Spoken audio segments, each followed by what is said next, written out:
Okay, let's dive right in.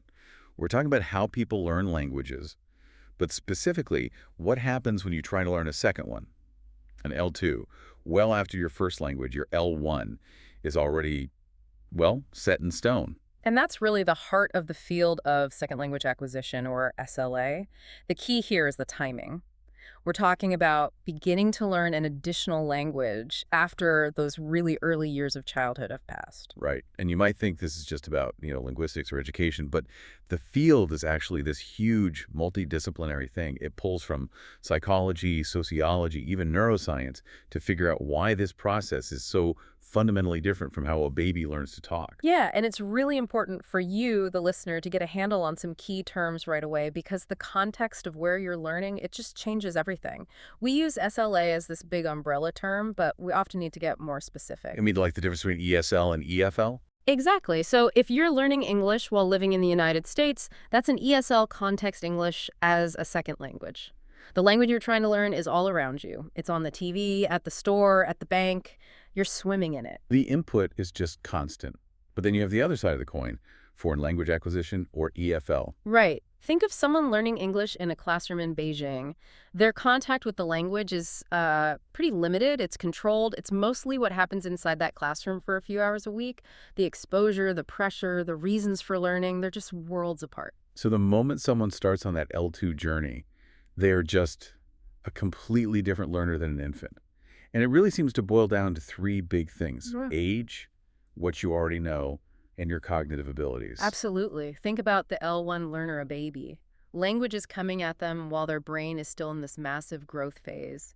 Learning to talk is woven into everything else. Learning to see the world, learning how to interact. They can't step back and think about their own thinking, let alone analyze the structure of a sentence. Whereas the L2 learner, who's an older child or an adult, they've already hit those big cognitive milestones. Yeah. They get object permanence. Yeah. A ball still exists even when you hide it. And they have means and awareness. They can figure out, okay, if I want that cookie, I have to first pull the chair over, then climb up. They can plan. Their brain is already wired for abstract thought before they even hear hello in a new language. And that leads to maybe the most critical difference of all, metalinguistic awareness. Yes. The ability to think about language. An adult L2 learner can look at a sentence and analyze its parts. They can say, oh, okay, so the verb goes after the subject here, or why does this adjective change its ending? They can actually benefit from having a rule explained to them. They can use logic. You can't do that with a 2-year-old. You really can't. And that inability in toddlers was shown so perfectly in that old Sesame Street example with Big Bird. Remember that one? The plot had Big Bird trying to change his name to Roy. And the little kids watching just couldn't handle it. They got really upset. Because for them, a core principle of learning words is mutual exclusivity. Basically, one thing gets one name. The idea that this creature they knew, this thing called Big Bird, could suddenly have a new label, Roy, it was a kind of abstract thought they just weren't ready for. They learned subconsciously, not by analyzing. And besides cognition, the other elephant in the room for the L2 learner is the huge, fully formed language system already running in their brain, their L1. It's the entire foundation. And it's the source of so much help, but also so much, hindrance. When your L1's patterns bleed into your L2, we call that transfer, or more negatively, interference. Like a native French speaker learning English who might say, I have 25 years, instead of I am 25 years old. Exactly, because in French, you use the verb to have, j'ai 25 ans.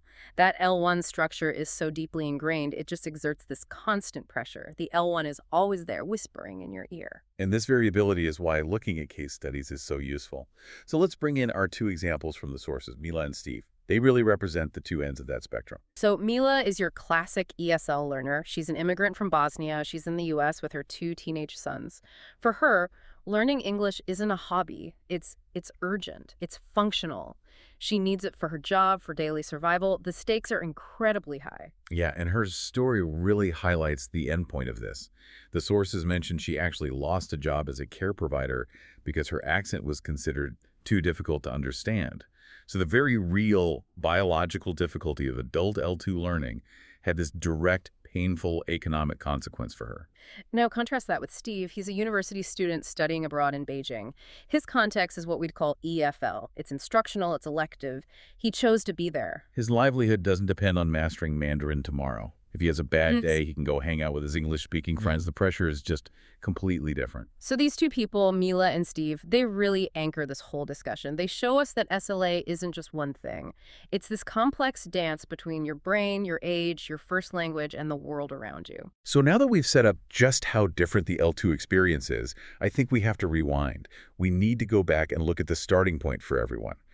How does the human brain acquire that first language? Because it's a process that's almost miraculously successful. It really is. And the core idea that most linguists agree on is this concept of innate readiness.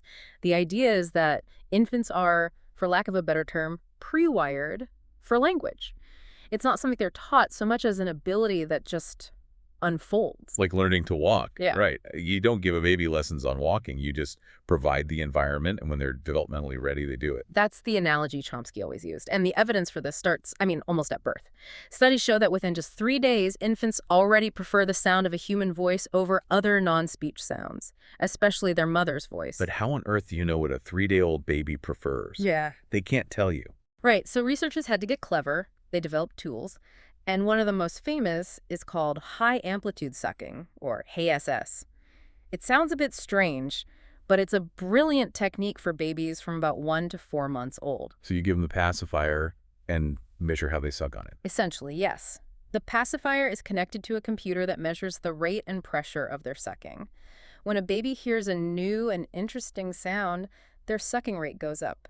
They get excited. If you play the same sound over and over, they get bored and the rate drops. So if you change the sound and the sucking rate jumps back up, you know they notice the difference. Precisely. And Hayes studies proved, very early on, that infants are incredibly attuned to the subtle differences between speech sounds, confirming that their auditory system is primed and ready for language from day one. And that system starts out being able to hear, well, everything. But then it starts to specialize through a process you called perceptual pruning. This is one of the most amazing findings in the whole field. At birth, a baby is a linguistic universalist. They can perceive the sound contrasts from every single language on Earth. But then their brain starts to, prune away the connections for sounds that aren't in their environment. And the classic study on this was by Berker and Tees, right? Mm-hmm. They looked at infants in English-speaking homes. They did. They played them sound contrasts that are crucial in other languages like Hindi and Salish, but that don't exist in English. And they found that at 6 months old, the English-learning babies could hear these non-native sounds perfectly. But not for long. No. The window closes fast. By about 10 to 12 months, they had lost the ability to distinguish those foreign sounds. They literally couldn't hear the difference anymore. Meanwhile, babies in Hindi-speaking homes, of course, kept that ability. The brain is efficiently winnowing out what it doesn't need to save mental energy for what it does need. Okay, so once the brain is tuned to the local soundscape, the baby starts trying to produce sounds. And that leads to babbling. This isn't just random noise, is it? It's structured. Highly structured. It starts around 3 or 4 months with what we call reduplicated babbling. These are simple, repeated consonant vowel syllables. Think ba ba ba or ma ma ma. And what's fascinating is that cross-culturally, the most common sounds are things like P, B, and M. Because they're the easiest to make. You just have to move your lips. Exactly. The more complex sounds that need fine tongue control, like R and L, they come much later. After a while, they move on to variegated babbling, where they start mixing it up, like bagada. And the source material had that incredible little side note about deaf children. Oh, it's profound. Deaf babies of parents who use sign language will engage in manual babbling. Around 7 months, they'll start making these repeated rhythmic hand gestures that aren't real signs, but that use the same hand shapes and occur in the same physical signing space in front of the body. It shows that this babbling drive is an abstract linguistic stage, independent of speech. Wow. So from babbling, we move to the first real words around 1 year old, the holophrastic stage. Right. Holo, meaning whole, and phrasis, meaning phrase. A single word stands in for a whole idea. A child saying juice isn't just labeling. They could mean I want more juice, or I spilled my juice, or look, there is the juice. And this is when we see those classic charming mistakes, overextension and underextension. Yep. Overextension is when they use a word too broadly, calling every four-legged animal doggy, for instance. They've latched onto a key feature but haven't narrowed it down. Underextension is the opposite. Doggy only refers to the family's pet poodle, not the neighbor's beagle. But they sort that out pretty quickly. And then around 18 months, once they have about 50 words in their toolkit, something amazing happens. They start combining them. The two-word stage. This is a massive cognitive leap. Mommy, go, want cookie. They're not just naming things anymore. They're creating syntax. They're expressing relationships between things. And this often happens during a word spurt when they just start vacuuming up new words, maybe because of an ability called fast mapping. And as the sentences get longer, they become like old-fashioned telegrams. That's the perfect analogy for the telegraphic stage. You paid by the word, so you'd only include the most critical information. Kids do the same thing. They drop all the little grammatical function words, the articles, the prepositions, and just keep the content words. So, I want to go to the park becomes want go park. So to actually measure this grammatical growth, researchers needed a better tool than just counting words. And that's where Roger Brown's work on mean length of utterance, or MLU, comes in. MLU was a game changer. It doesn't count words, it counts morphemes, which are the smallest units of meaning. So the word dogs has two morphemes, the root dog and the plural s. This gives you a much more accurate picture of a child's grammatical complexity. In his big longitudinal study of those three kids, Adam, Eve, and Sarah, it revealed something that just blew the doors off the old theories. It really did. He found that even though the kids developed at very different rates, one might be a fast talker, another slower, the order in which they mastered certain grammatical morphemes was almost identical. For example, they all learned the ing ending on verbs pretty early, but they learned the contractible auxiliary, like in he's running, much, much later. Which is a huge piece of evidence against the idea that kids just imitate what they hear most often. It's a massive blow to that idea because it suggests the acquisition order isn't based on how frequently a parent says something. It's based on an internal developmental clock, probably tied to grammatical complexity. And the absolute proof that kids are figuring out rules, not just memorizing, came from the WUG test. Ah, yes. Jean Berco's experiment from 1958. It's so simple and so brilliant. It's perfect. She would show kids a drawing of a little bird-like creature and say, this is a WUG. Then she'd show them a picture of two of them and say, now there's another one. There are two of them. There are two. And she'd wait for the child to fill in the blank. And the kids would say wugs. They would. They'd add the plural s. And since they had never, ever heard the word WUG before, they couldn't be imitating anyone. They had to be applying an abstract rule for how to make plurals in English. It was definitive proof of rule generalization. This rule-finding process also explains that weird backward step we sometimes see, the U-shaped learning curve. Right. It's such a clear window into their thinking. A child might start out correctly saying an irregular past tense like went, because they've just memorized it as a chunk. But then their brain figures out the general rule to make something past tense, at. So they get excited about this new rule and apply it to everything. And they start saying good. They've actually gotten worse from an adult perspective. But from a cognitive perspective, they've taken a huge step forward by internalizing a rule. Eventually, they figure out the exceptions and come back around to saying went again. That U-shape shows an active, intelligent system at work. So all of this evidence, the predictable stages, the WUG test, the U-shaped curve, it really set the stage for the biggest fight in modern linguistics, the nature versus nurture debate. It's the central conflict.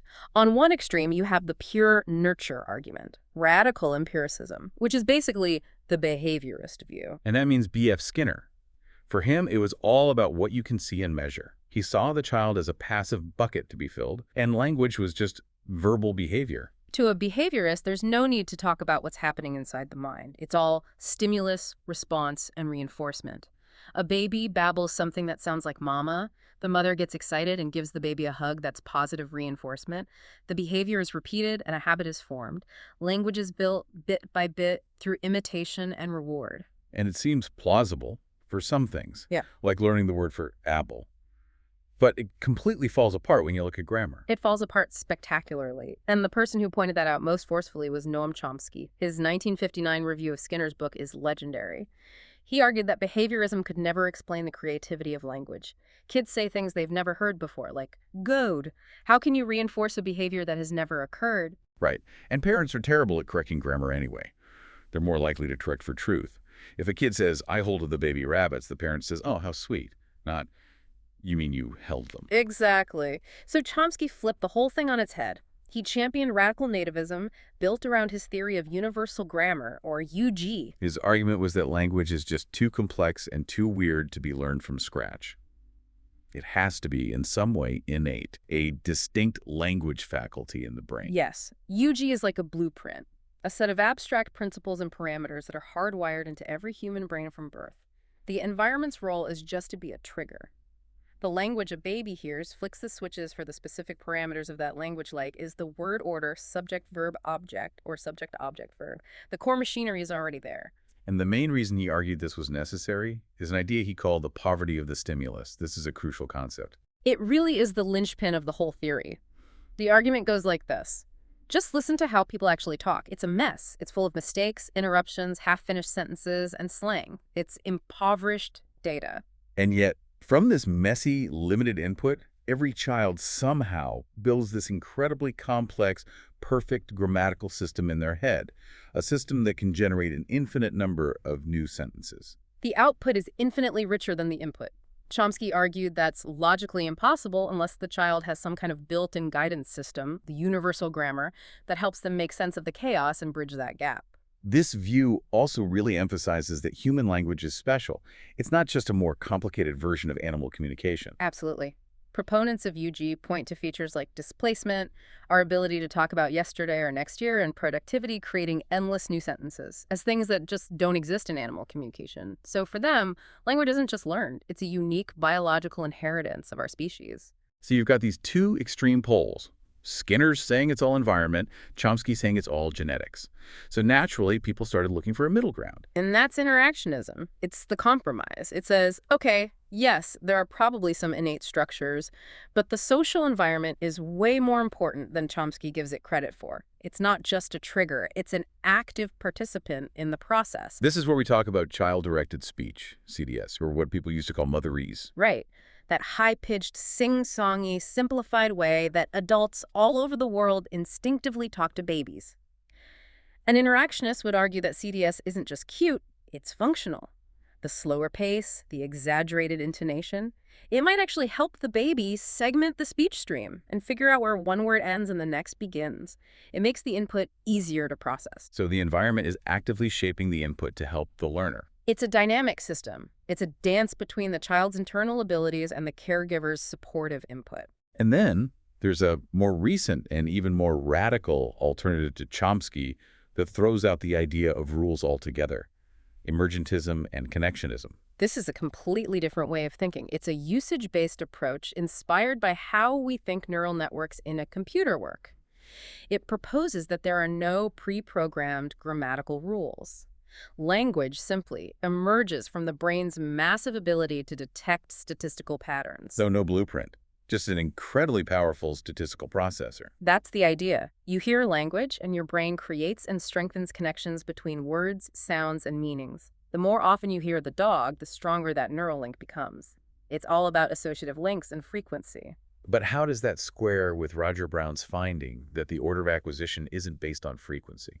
Well, connectionists would argue it's about a more complex kind of statistical structure, not just raw frequency. And they have a very different and pretty compelling explanation for the U-shaped curve with went and goed. The nativist view says that's proof the child found a rule. What does the connectionist model say? The connectionist model says it's all about network strength. At first, went is just a strong memorized chunk because it's heard a lot. But then the child is exposed to thousands of regular verbs that all end in E. The statistical weight of that E pattern becomes so enormous that it temporarily overwhelms the weaker, irregular went connection, causing the brain to produce goed. So it's a statistical override, not a rule-based error. Exactly. Then, with more input, the network eventually settles, and the connection for went becomes strong enough again to be the correct output. It's all about shifting probabilities in a network, no abstract rules required. That is a fascinating way to look at it. So after that deep dive into the L1 machine, we have to bring it all back to where we started. What happens when this fully formed brain, regardless of which theory you subscribe to, tries to learn in L2? And the contrasts are just stark, starting with the most fundamental one, the attainment ceiling. We've said it already, but it's worth repeating. For a neurologically typical child, L1 acquisition is a guaranteed success. The outcome is native fluency. But for an L2 learner, the outcome is all over the map. It's incredibly variable. Hugely variable. And it's a basic fact of SLA research that it is exceptionally rare for an adult who starts an L2 to ever be able to pass for a native speaker in every single respect, especially pronunciation. That accent is often the last, most stubborn feature. And this whole issue is the basis for the critical period hypothesis debate. And this isn't just an academic point. It has real-world, sometimes devastating consequences. Which brings us back to Mila. Yes. Her high motivation, her urgent need, none of that could overcome the biological constraints of adult L2 learning. She was fired from her job because her accent, a feature of phonology that is incredibly difficult to change after a certain age, was deemed a communication barrier. And then you have the context. Steve's learning is happening in a structured instructional setting. The language is presented to him in a neat, orderly fashion, dictated by a syllabus. Right, while Mila's learning is naturalistic immersion. It's messy, it's constant, but it's uncontrolled. And even with immersion, the sheer quantity of input an adult L2 learner gets rarely matches what a child gets in their first 5 years of life. There's also the emotional side of it, the affective differences. Our first language is tied up with our earliest emotions, our identity. L2 learning as an adult can be filled with anxiety. You're an intelligent person with complex thoughts, but you're forced to express yourself with the simplicity of a child. It can be deeply frustrating and can make people feel alienated or self-conscious. Mila, trying to handle a job interview in her L2, is under a kind of psychological pressure that a toddler simply never experiences. And we haven't even gotten back to the biggest difference we mentioned at the start. The prior linguistic system. The L1 is always there. It's a constant source of transfer and interference. And it affects everything: pronunciation, word order, vocabulary choices. The L2 learner is always filtering the new language through the grid of their old one. Let's use that Spanish example from the sources to make this concrete. An English speaker is learning Spanish, and they've just learned the verb tener, to have. They learned that he has is ten. Right, and then they want to say, I am hungry. But in Spanish, the correct phrase is tengo hambre. Literally, I have hunger. The first person form is tengo. But the learner, excited about their new knowledge of chain, might overgeneralize that rule. And they say tien hambre to mean I'm hungry. That's a systematic error. It's not random. It shows their brain is actively trying to build a system for Spanish. It's just like the L1 kids saying goad, but it's complicated by the fact that their English L1 uses the verb to be for that same concept. So it's this incredibly complex picture, and yet there are some surprising commonalities that show the brain is using some of the same core tools for both L1 and L2 acquisition. Absolutely. The first and most obvious is the need for input. You can't learn a language you're not exposed to. That's true for a baby, and it's true for Steve in Beijing. No input, no acquisition, period. They both also rely heavily on formulaic language, these chunks or routines. Yeah, those prefabricated phrases you learn as a single unit. An L1 child might say, I don't know, as one word long before they understand the grammar of it. An L2 learner does the same thing, using comment ça va in French without being able to use the verb aller in any other sentence. It's a shortcut to communication. And in both cases, understanding the language comes before being able to produce it. Always. Comprehension is greater than production. A toddler understands complex sentences long before they can say them. And Mila, in her job, could likely understand everything her clients were saying, even if she struggled to produce an equally complex response. And finally, and maybe most importantly, both L1 and L2 learners make systematic errors. This is the strongest parallel. It shows that L2 learners, just like children, aren't just making random mistakes. They're building an interlanguage, their own evolving version of the language's grammar. When they overgeneralize a rule, it's proof that their brain is actively, cognitively engaged in figuring out the system. So the journey it's not just learning words. It's a total cognitive reorganization against the backdrop of an already existing system. So we've laid it all out. The brain seems genetically programmed for L1 acquisition. It's a universal success story. The outcome is fluency. But L2 acquisition starts after that program is already run.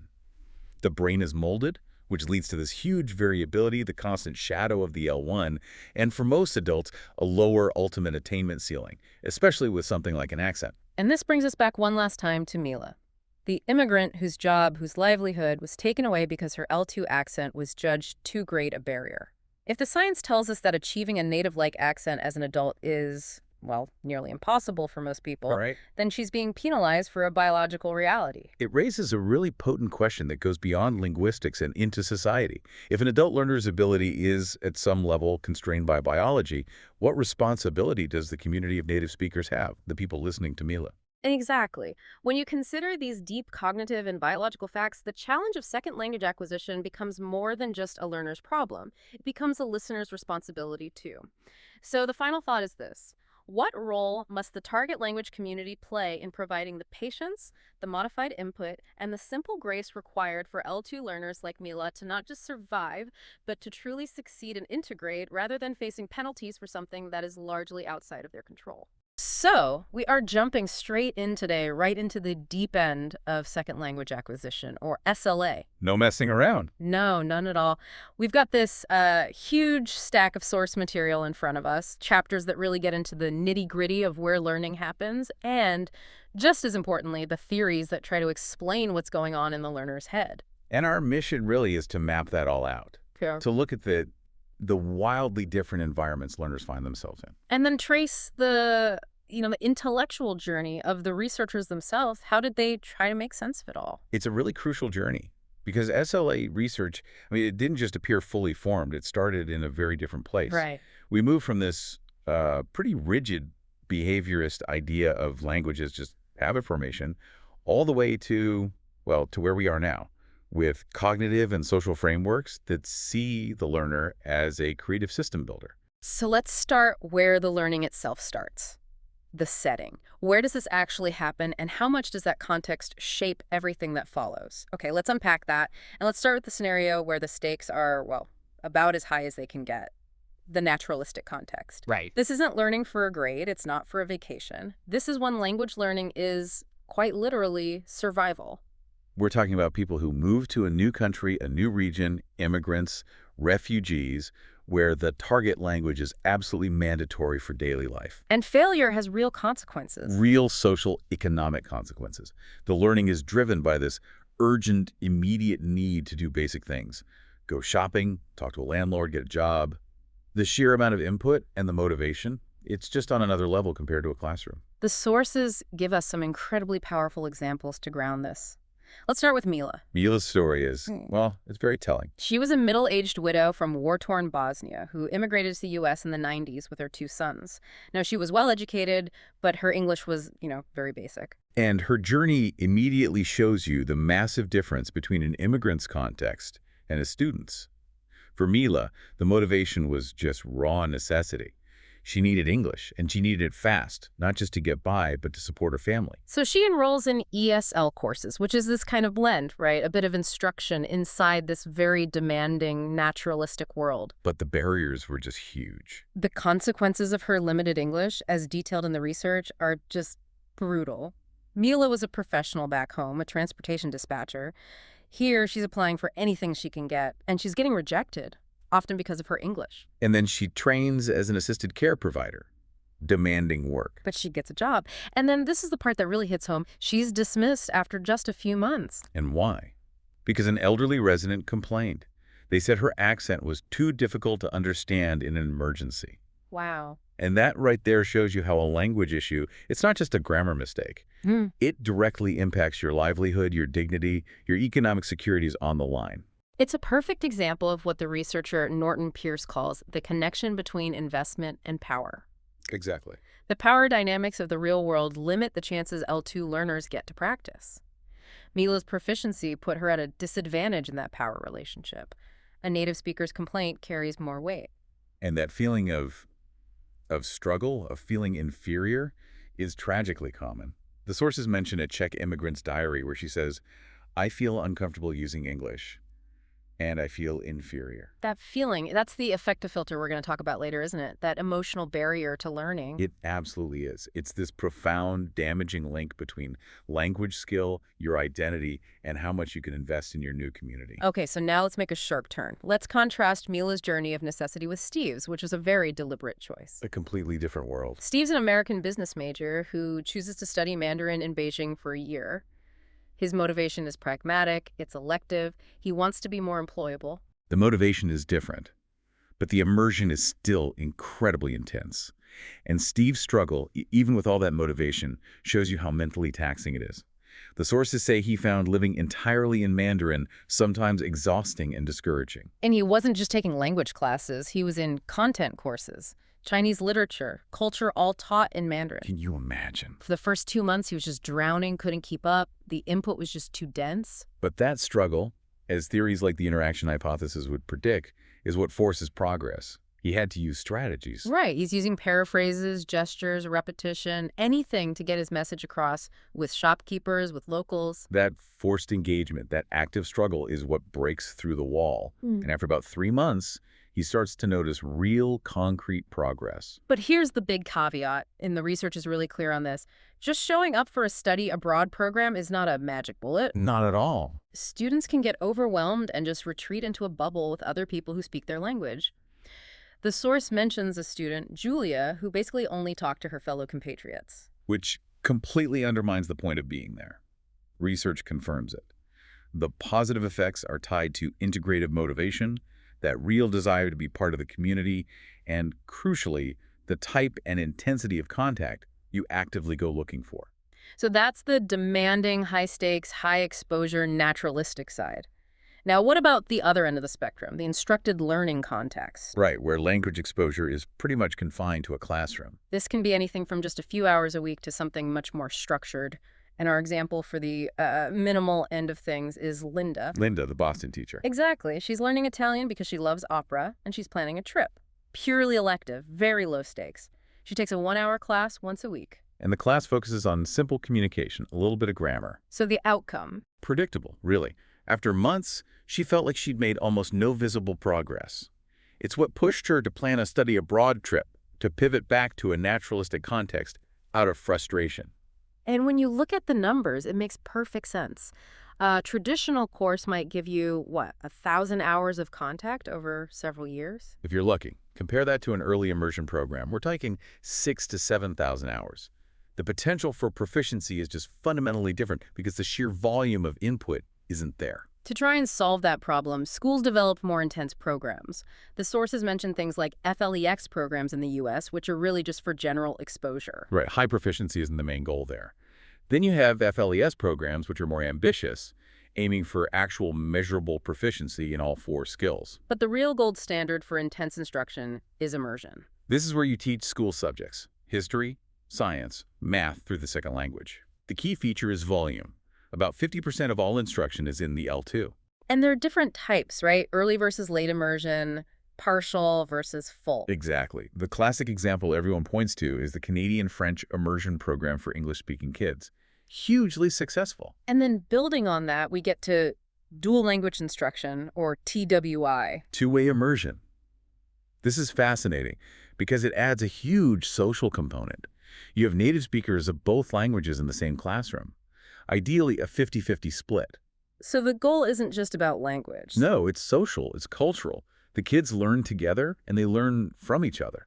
Both languages and cultures are treated as equally valuable. And the research shows after the first few years, these kids not only catch up to their peers in their L1 skills, they eventually outperform them. Which brings us to the idea of additive bilingualism. Right. You're adding a second language without any harm or loss to your first. This is the ideal outcome. And the opposite of that is subtractive bilingualism. This is what often happens in transitional programs where minority language speakers are pushed to adopt the majority language quickly and their L1 isn't supported. Their first language proficiency can actually decline as the second one grows. So we've set the stage, we see the context matters immensely, but once researchers figured that out, they had to ask the next question. Okay, if the environment isn't everything, what is the learner's mind actually doing? Where do all those errors come from? And that question pivots us directly into the theoretical frameworks. So we're moving into this core intellectual shift in SLA, a journey that really starts with trying to predict errors and ends with, well, with appreciating the learner's own internal grammar. And it begins with contrastive analysis, or CA, which was the dominant idea back in the 40s and 50s. It was rooted completely in behaviorism. The idea that learning a language, L1 or L2, was basically like forming any other habit. Imitation, repetition, reinforcement. You say it right, you get a reward. You say it wrong, you get corrected. The mind itself was just a black box. And this led to a very bold, very confident claim: the contrastive analysis hypothesis, or CAH. Which asserted what, exactly? That L1 interference, your first language getting in the way, was the main obstacle to learning a second language, period. If you made a mistake, it was because of your L1 habits. The prediction then was really simple, and I can see why it was so appealing to teachers. Oh, totally. The idea was where your L1 and L2 are similar, learning will be easy, you get positive transfer.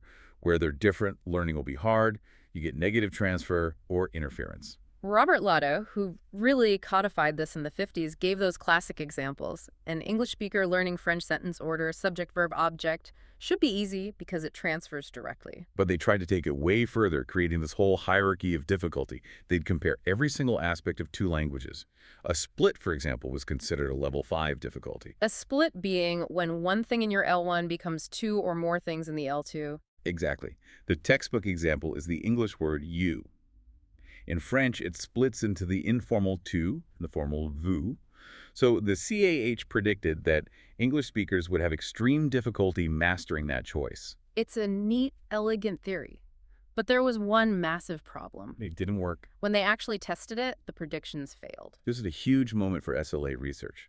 Study after study found that learners did not consistently struggle most with the things that were most different from their L1. And even weirder, sometimes they made mistakes in areas where the languages were actually quite similar. Right. And that's counterintuitive, isn't it? If they're similar, it should be easy. But subtle differences can be trickier than completely new concepts. Why is that? Because the learner assumes they're identical. Think about the English T sound versus the French two nose. They're close, but not the same. That subtle difference is actually harder to perceive and correct than a totally new sound, like a rolled R for an English speaker.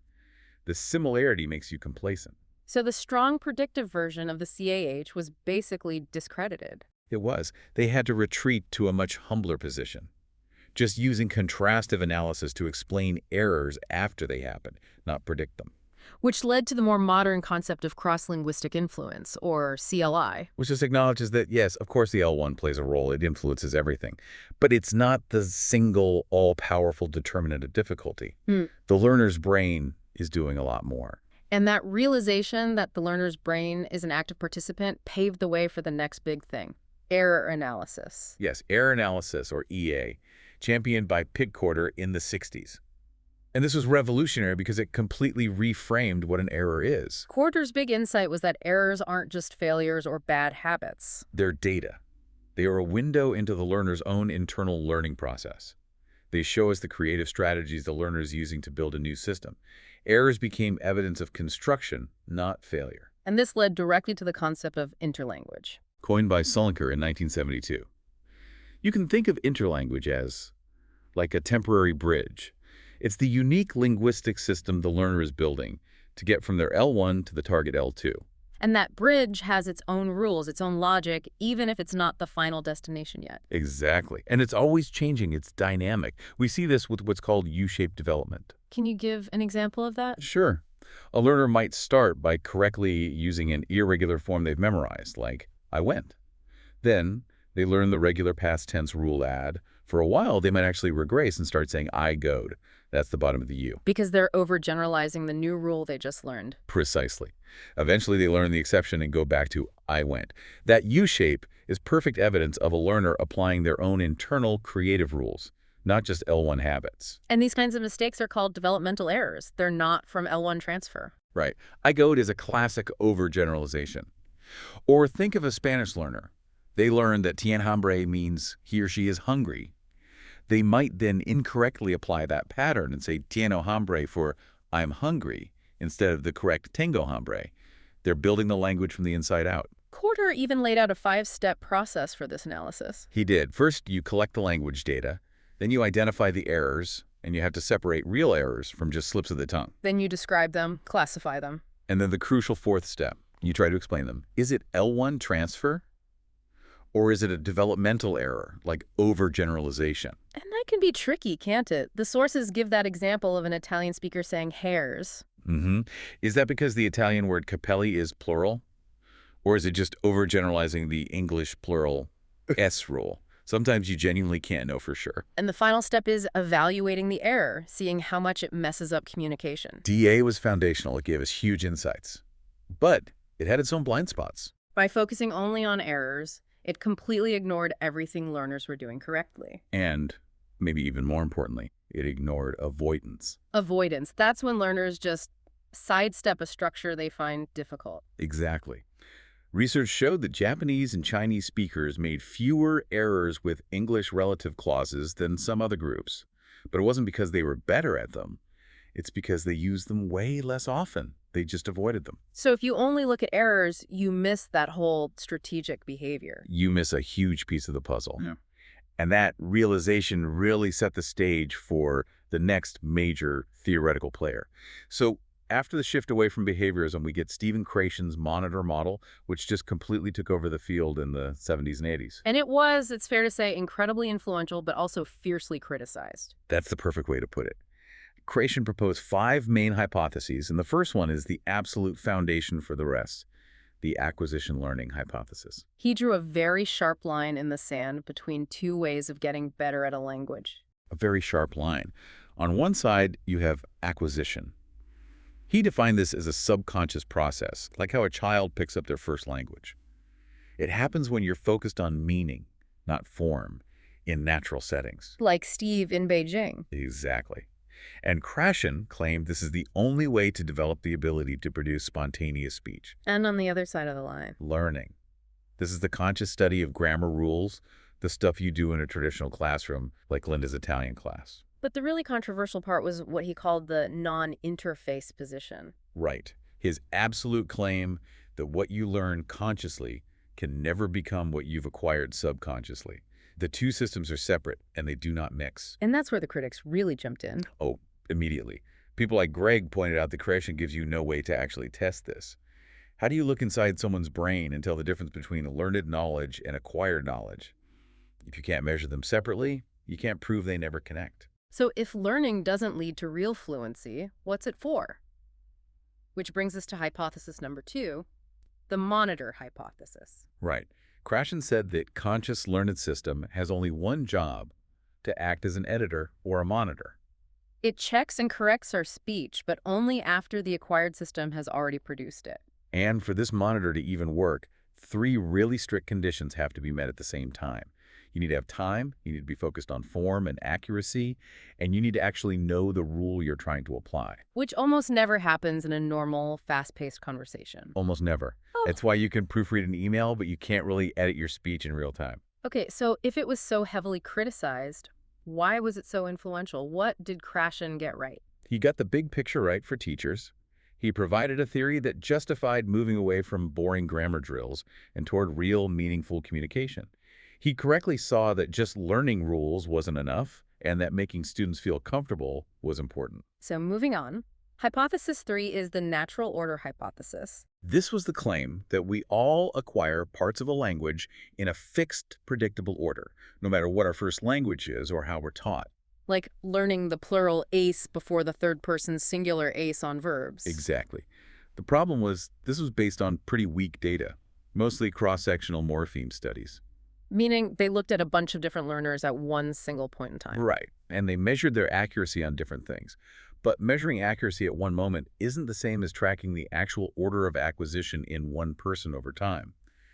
When researchers did do longitudinal studies, the fixed order Krashen proposed didn't really hold up. Okay, hypothesis 4.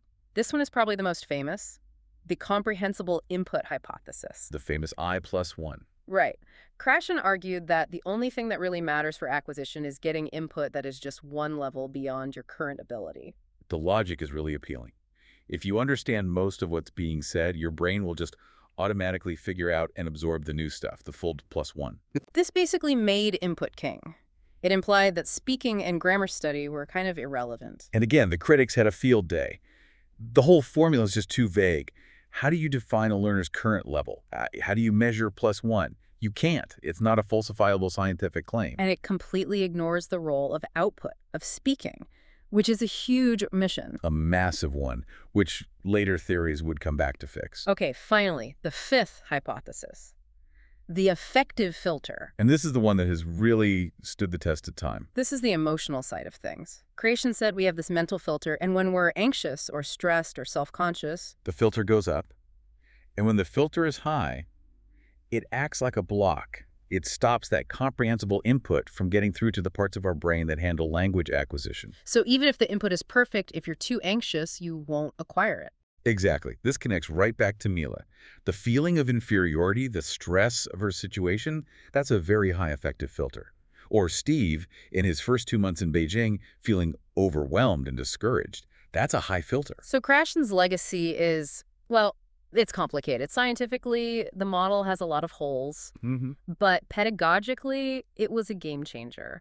His ideas led to the natural approach in teaching. Right, which was all about maximizing communication, lowering that affective filter, reducing anxiety, and even allowing for a silent period where learners just take in input, just like kids do. But that focus on the learner as just a passive receiver of input, Yeah. that was the big problem the next wave of theorists had to solve. Exactly. Krashen's model was so passive, it left the learner just soaking up input. This opened the door for a whole set of theories focused on what learners actively do with language, the processing theories. And we can start with the interaction hypothesis, which comes from Michael Long. Long basically said, okay, Krashen, you're right, comprehensible input is essential, but how does input become comprehensible? That doesn't just happen automatically. Well, his core claim is that it's the interactional modifications, all the little adjustments we make when communication starts to break down, that are the real engine of acquisition. It's about the learner's active engagement with the input. So when a native speaker talks to a non-native speaker, they change how they talk. They do. They use what Long called modified interaction. They might slow down. They check for comprehension. You know what I mean? Yeah. They ask for clarification. And a really important part of this is the recast. Vital.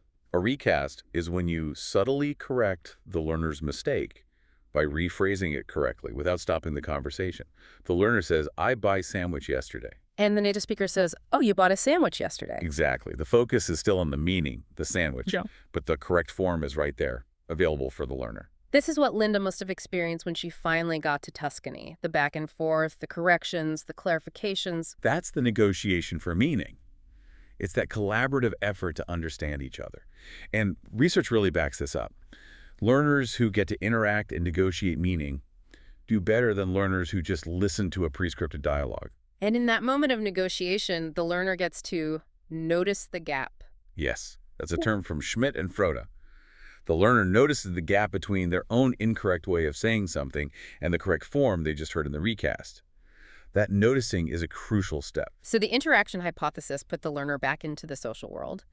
But another theory came along to address Krashen's other big omission, output. Yes, the comprehensible output hypothesis from Merrill Swain. And this is a direct challenge to Krashen's idea that speaking is just a result of learning. It's a total rebuttal.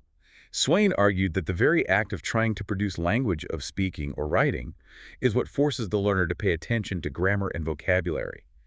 Output is a trigger for learning. How does it work as a trigger? Swain said it has 3 functions. First, it makes you notice what you don't know. You try to say something and realize you're missing a word or a structure. It exposes the gaps in your knowledge. Right. Second, it lets you test hypotheses. You try out a rule from your inner language, and you get feedback on whether it worked.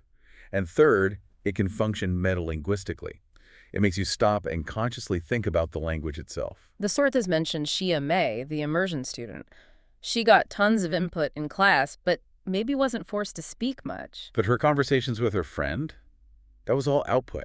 That forced her to move from passive reception to active construction. So we have input being made comprehensible through interaction, and output forcing us to focus on form.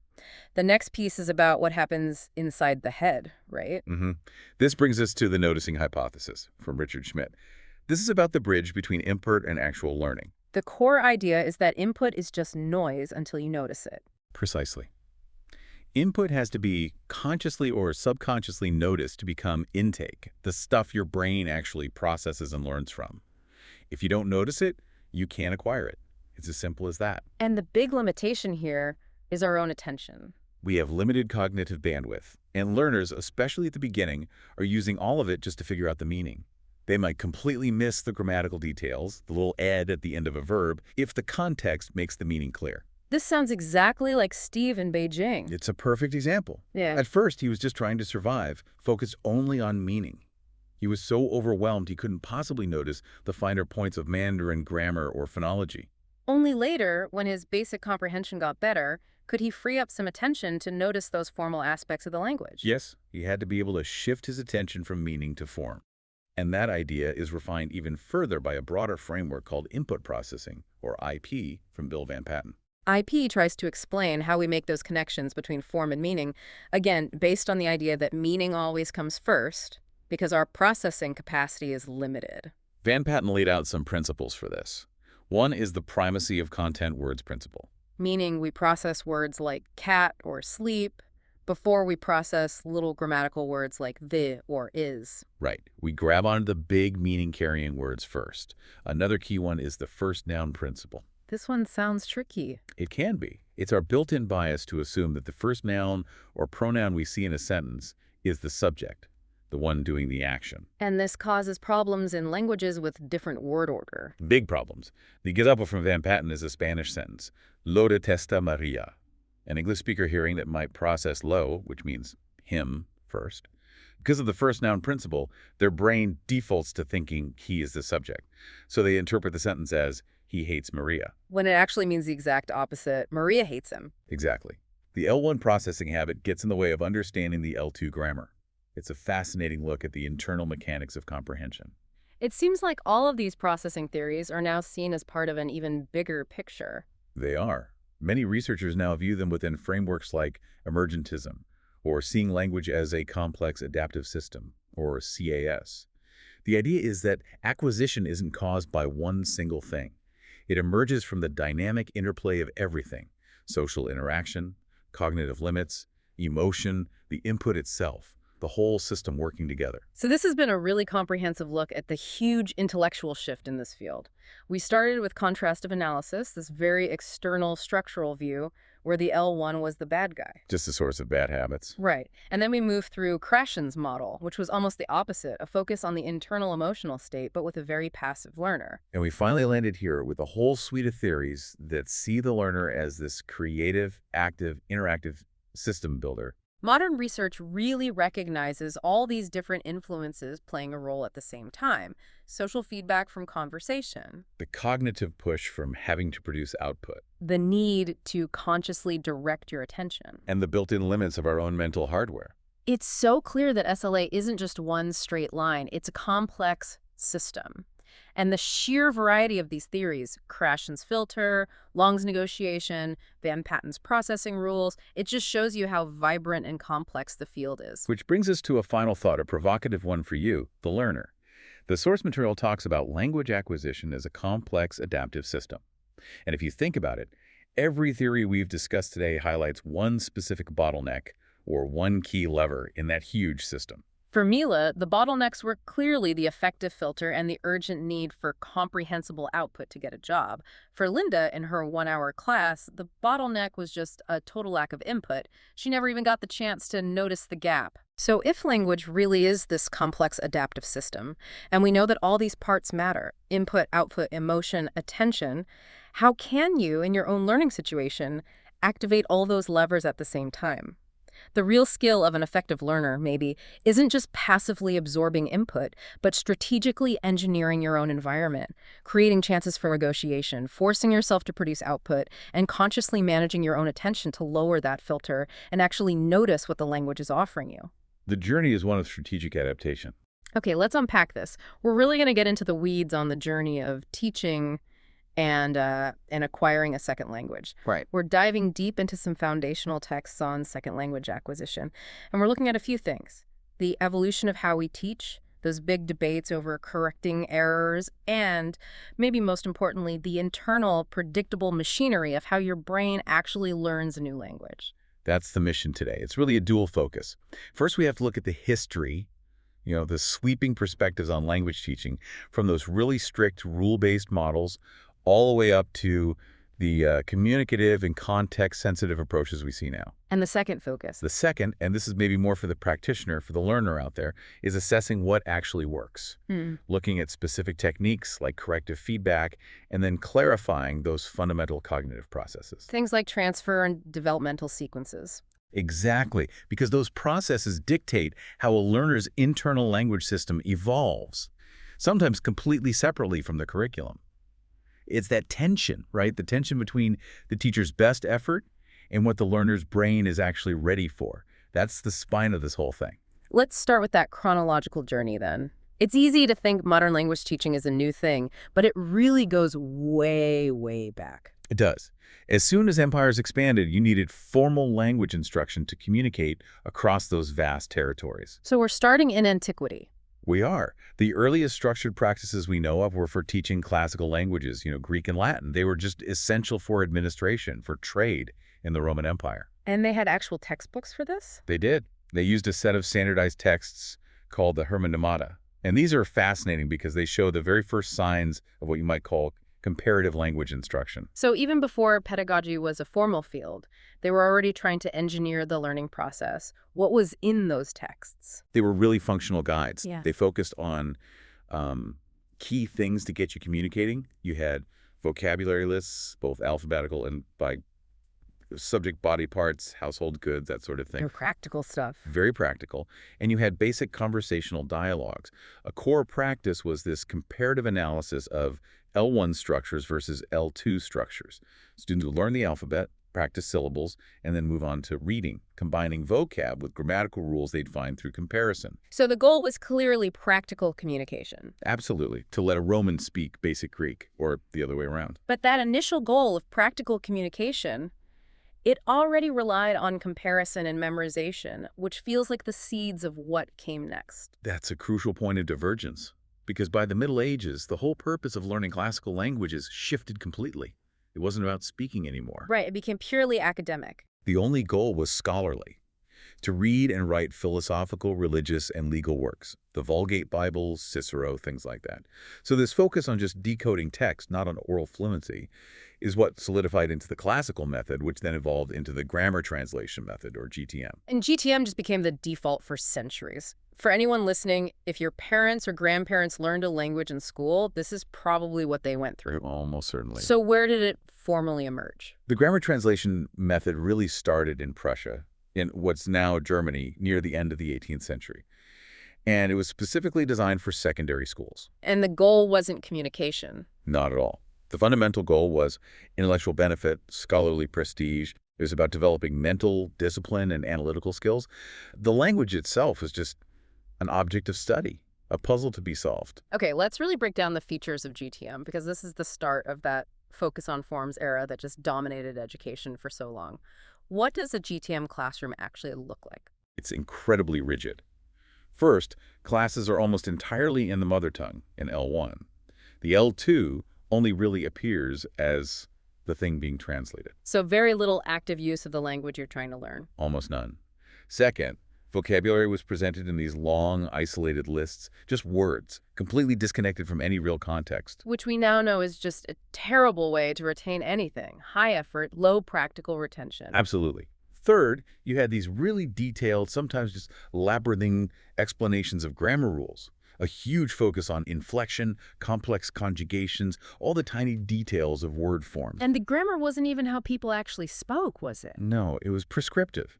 It was about the rigid rules for how sentences must be constructed according to these classical texts, not how they were actually used. That sounds incredibly tedious. It was. Fourth, students started reading really complex classical texts, like Virgil or Cicero, very early on. But here's the twist.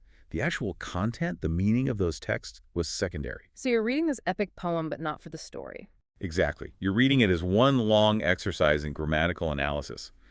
And fifth, the main classroom activity, day in and day out, was just translating these disconnected, often totally artificial sentences between L1 and L2. The only thing that mattered was getting the forms right. And I'm guessing speaking and pronunciation were not a priority. Not even on the radar.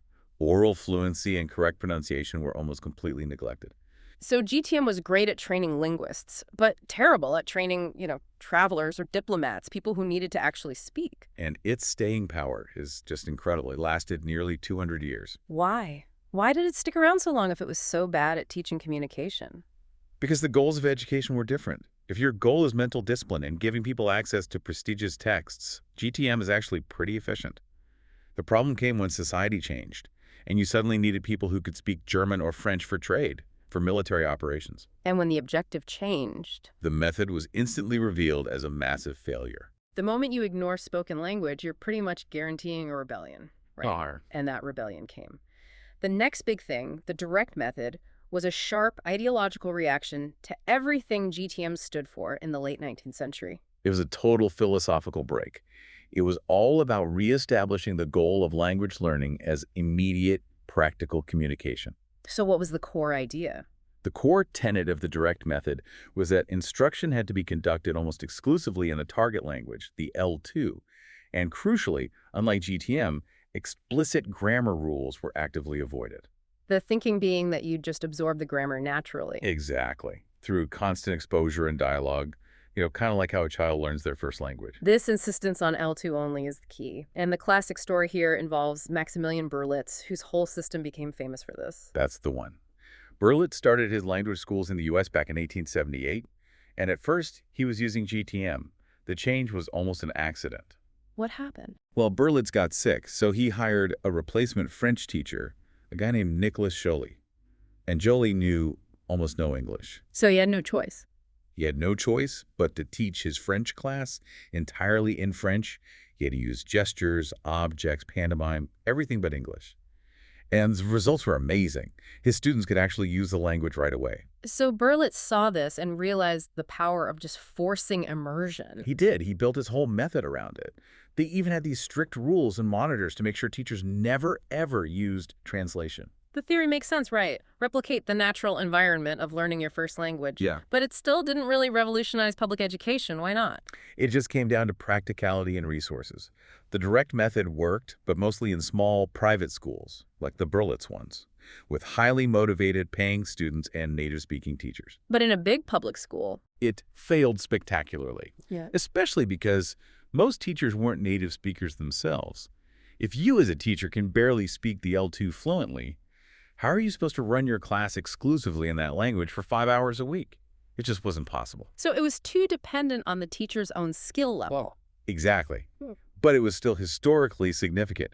It was the first method that really got specialist attention and started that shift away from GTM. So the pendulum swings again, and this brings us to the audiolingual method, ALM, which really took over in the mid-1900s. Right. It kept that focus on oral skills from the direct method, but it was based on completely different scientific theories. Theories that gave it the intellectual weight to become a global model. A huge global model. It was incredibly influential, especially in North America after World War II. It was driven by two powerful movements, behaviorist psychology and structuralist linguistics. Plus, there was a real-world need for it. Oh, absolutely. Mm-hmm. The U.S. military needed to rapidly train specialists during and after the war, and that provided massive funding and a huge testing ground for ALM. Okay, so behaviorism, B.F. Skinner.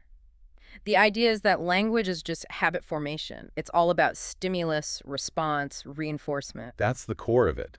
The theoretical basis was that language learning is just the establishment of habits. And, crucially, behaviors thought that your existing L1 habits had to be broken and replaced by new L2 patterns. So your first language was seen as the enemy. As a major source of interference, yes. So practice was all about mimicry, memorization, and these mechanical pattern practice drills. This is the era of the language lab. Right, sitting in a booth with headphones, listening and repeating. Listening, repeating, substituting. It was relentless and automated. The famous example is that substitution drill, which was designed to bypass conscious thought and just create automatic habits. It was. The teacher or a recording says, I put the book on the table. You repeat. Then the prompt is pen. And you have to immediately say, I put the pen on the table. Without thinking. Then desk. I put the pen on the desk. The entire goal was to avoid errors and create these automatic habits. You'd minimize vocabulary just to maximize the repetition of grammar patterns. But here's where it all falls apart. ALM was great at teaching habits, but it completely failed to teach people how to actually communicate. That was the critical failure. Students could do the drills perfectly, but they couldn't take those mechanical patterns and use them in a real spontaneous conversation. They couldn't create new sentences. And at the same time, the intellectual foundation behaviorism was collapsing. It was, under the incredibly powerful critique from Noam Chomsky. Chomsky argued that the language children hear is too limited, the poverty of the stimulus, he called it, to explain the complex creative language they end up producing. So there had to be something innate. There had to be an innate, universal grammar mechanism in the brain. which meant language wasn't just a set of habits, it was a creative system. That critique from Chomsky was like an earthquake. It made the whole ALM model scientifically untenable. It did, and it led to its rapid decline, forcing the field to look for a new foundation, one based on meaning. And out of the ashes of behaviorism, we get this major shift. In the 70s and 80s, we entered the era of communicative language teaching, or CLT. This was a huge shift.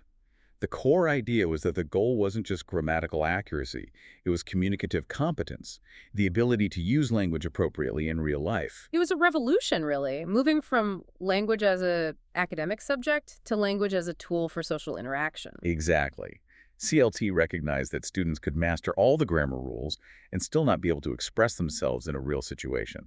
Yeah. So the focus shifted to engaging learners in pragmatic, authentic, functional use of language for meaningful purposes. And fluency was often prioritized over strict accuracy. It had to be.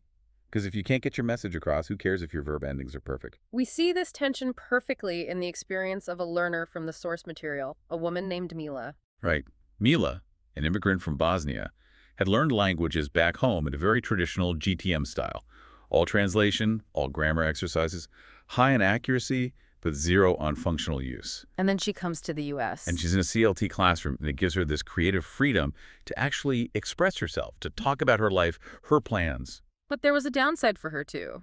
There was. She got frustrated because, while she was becoming fluent, she struggled to recall basic grammar patterns when she needed them. The CLT teacher wasn't systematically explaining or isolating the rules. Which highlights that central dilemma of CLT. You favor creative expression, you almost have to sacrifice some of that systematic focus on structure. It forces teachers and students into this constant choice. Do we prioritize the message or the form? And that tension led to refinements like task-based language teaching or TBLT. Right, TBLT keeps the communicative idea, but sharpens it by demanding concrete, non-linguistic outcomes from the students. So it grew out of research that showed you need rich input, real interaction, and what Meryl Swain called pushed output. Pushed output is key. It means students are forced, by the task itself, to move beyond simple, safe language. They have to use more precise and complex language to actually get something done. So a task isn't just a grammar exercise. It has a real-world goal. Exactly. The linguistic work is done in service of solving a problem. So instead of just filling in a verb conjugation sheet, you're using those verbs to, say, plan a trip or solve a mystery together. What are some examples of these tasks? Oh, it could be anything. Solving a complex riddle, filling out a family tree based on verbal clues from a partner, or a really common one is trying to negotiate a common schedule to see if your paths will cross outside of school. So you're forced to use your entire linguistic toolkit to achieve a real outcome. Exactly. And the instructor's role changes completely. They're not the provider of correct answers anymore. They become a facilitator. A facilitator, a guide, a resource manager. The goal is to get the learner so engaged in the task that they don't even realize they're practicing language.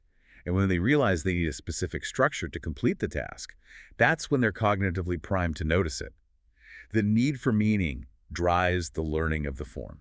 We've gone from strict rules to these flexible, meaning-driven tasks, but the story of the next great method kind of runs out here. It does, which leads us to the most recent critical view, the post-method perspective. This was proposed by the applied linguist B. Kumaravadivlu. Yes, and his argument is profound. He says that language teaching methods are usually these idealized concepts for idealized contexts. He says there is no single best method. And the search for one just leads to recycling old ideas under new names. Precisely. He argues that teaching has to be driven by situated practice. Which makes so much sense, especially with globalization. You can't take a method designed for a European private school and expect it to work in a rural school in China. The contexts are just too different. They are. The post-method perspective has three main principles. The first is particularity.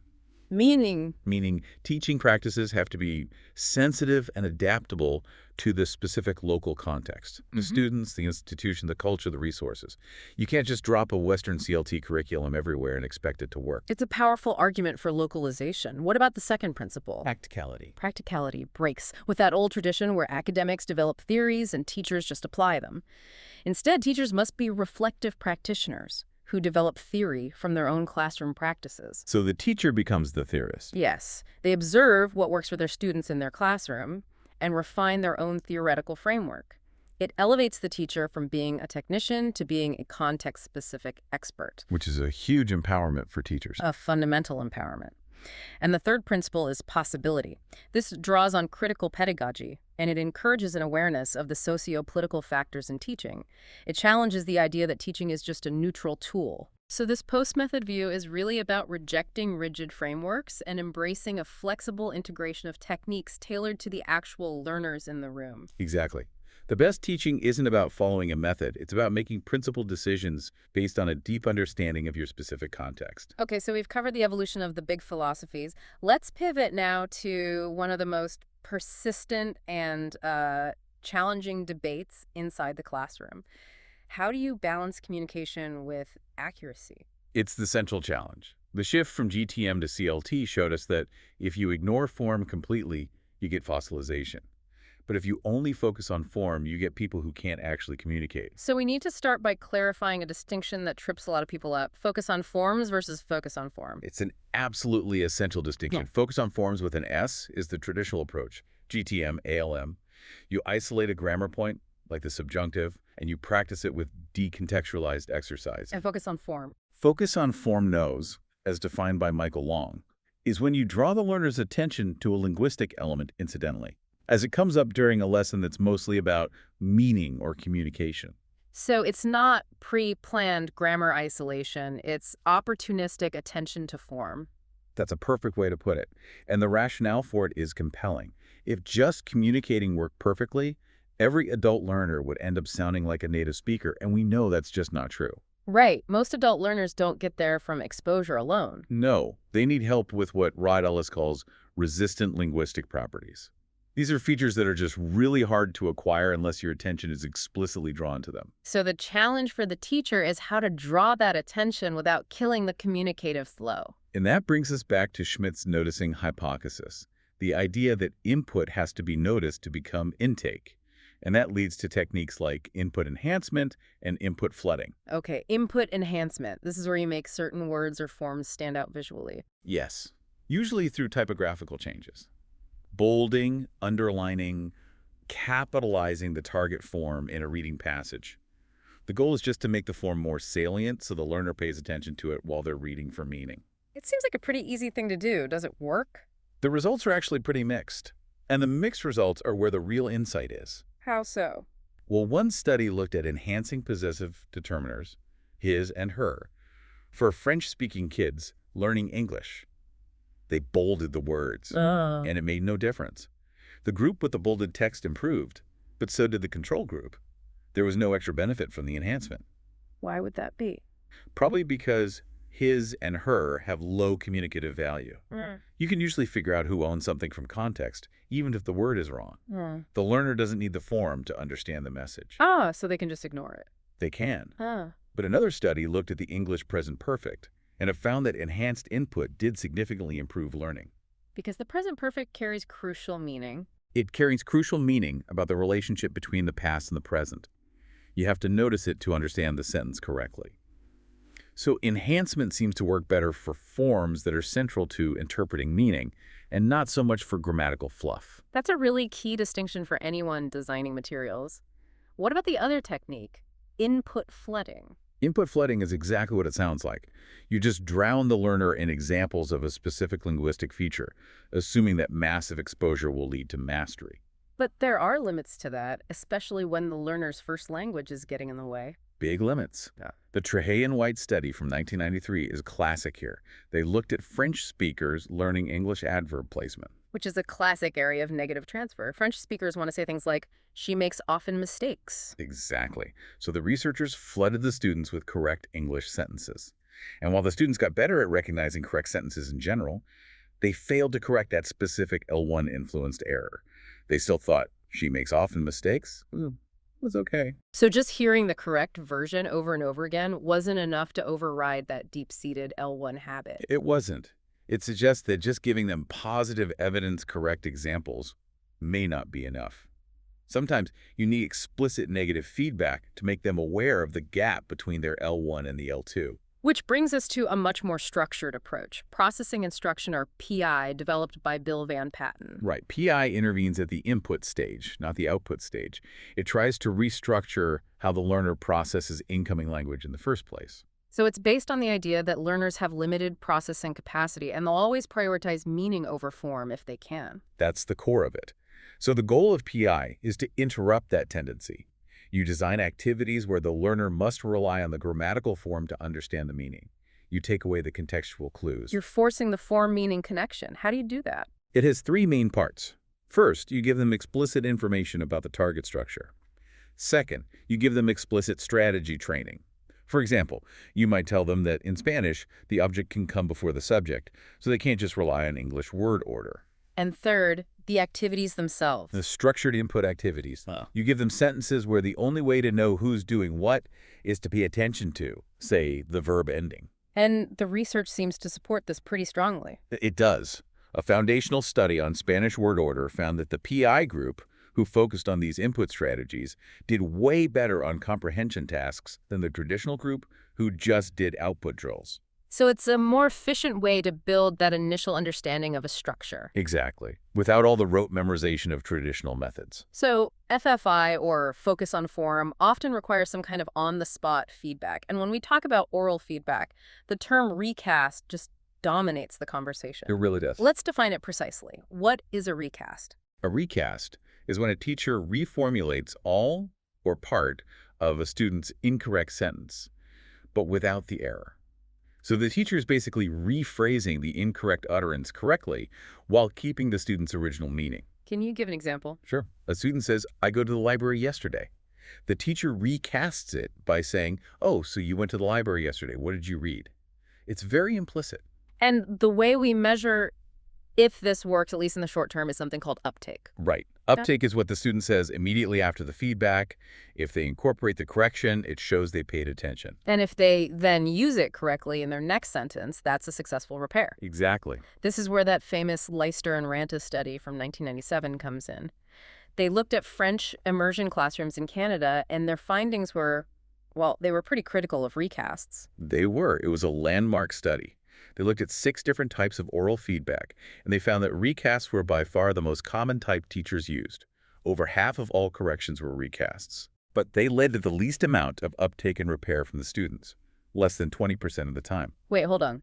The most common thing teachers do is the least effective thing. That just seems completely backwards. It seems that way. Yeah. And this is the core insight of the study. Leicester's interpretation was that in these very communicative, content-focused classrooms, the young learners were misinterpreting the recast. How were they misinterpreting it? They didn't see it as a correction of their grammar. They saw it as the teacher just confirming the meaning of what they said, or maybe offering a slightly different way to say it. So they hear, yes, I understand what you mean, not, hey, you used the wrong verb form. Exactly. The implicit nature of the correction just gets lost in the conversational flow, especially when the teacher moves on with the conversation right away. The correctional power is just too subtle. It can be. Now, we have to refine this a bit. Other studies have shown that recasts can be effective, especially with more advanced learners. Why with advanced learners? Because they're already primed to notice smaller errors. And recasts are more effective when they're made more explicit, by stressing the corrected word or pausing. You went to the library. That makes sense. A beginner is just trying to survive the conversation, but an advanced learner is fine-tuning. Right.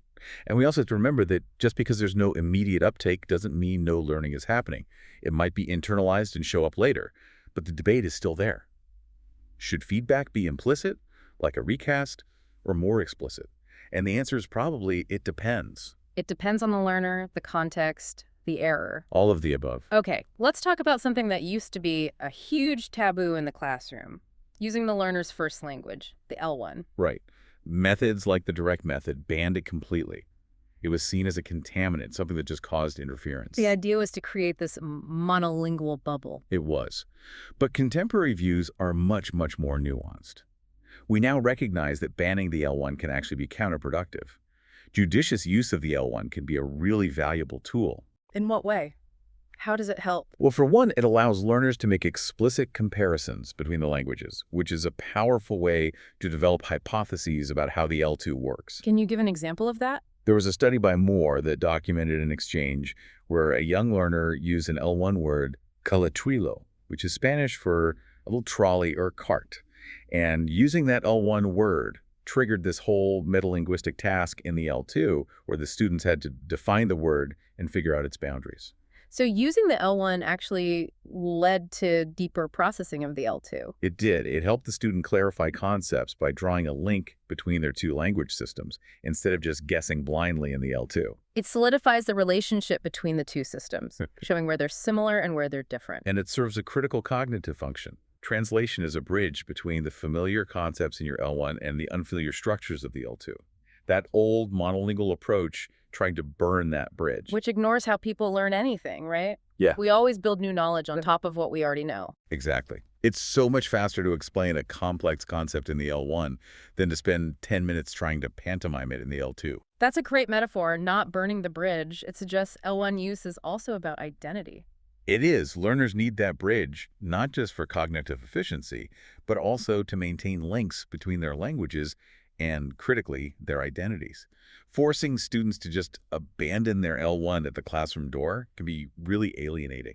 Okay, we spent a lot of time on what happens outside the learner, the methods, the feedback. Let's shift now and look at what's happening inside the learner, the cognitive processes that are happening regardless of the teacher. This is where we look at the systematic nature of the learner's developing language, what researchers call the interlanguage. And the interlanguage isn't just a broken version of the target language. Not at all. It's its own unique, rule-governed linguistic system. It's systematically influenced by universal cognitive processes and by the learner's L1, and it progresses through these fixed stages no matter what you teach. The first, and maybe the most obvious influence, is cross-linguistic influence, or CLI. We used to call it transfer or interference. Right. CLI is just the influence of any language you already know on the one you're learning. And it affects everything. Phonology, your accent, vocabulary, grammar, even pragmatics, like how to be polite. The old idea was that L1 interference was the main obstacle, and you could predict it all. The contrastive analysis hypothesis, yeah. We now know it's much more complex, but it still plays a huge role. Let's look at an example of this negative transfer, maybe with prepositions, which are notoriously tricky. A great example comes from a study by Ijaz that looked at German and Urdu speakers learning English prepositions. What did they find? They gave them ambiguous sentences like, the keys are hanging the hooks, where the target was on. When speakers got it wrong, their mistakes showed clear L1 influence. The German speakers tended to say at, because that aligns with the closest equivalent preposition in German for that context. But the Urdu speakers tended to choose with, which aligned with their L1 equivalent. So when the L2 rule isn't solid, the brain just defaults to the closest functional equivalent from the L1. It's a coping mechanism. It's a systematic coping mechanism. The L1 provides a structured hypothesis when the L2 rule is missing or unclear. But you mentioned a transfer paradox, which suggests it's not always that simple. It's not. The paradox is that sometimes learners will actively avoid transferring a structure from their L1, even if it's correct in the L2. Why would they do that? If they perceive the structure in their own language as being really specific or idiomatic or just unlikely to work in another language, they won't even try it.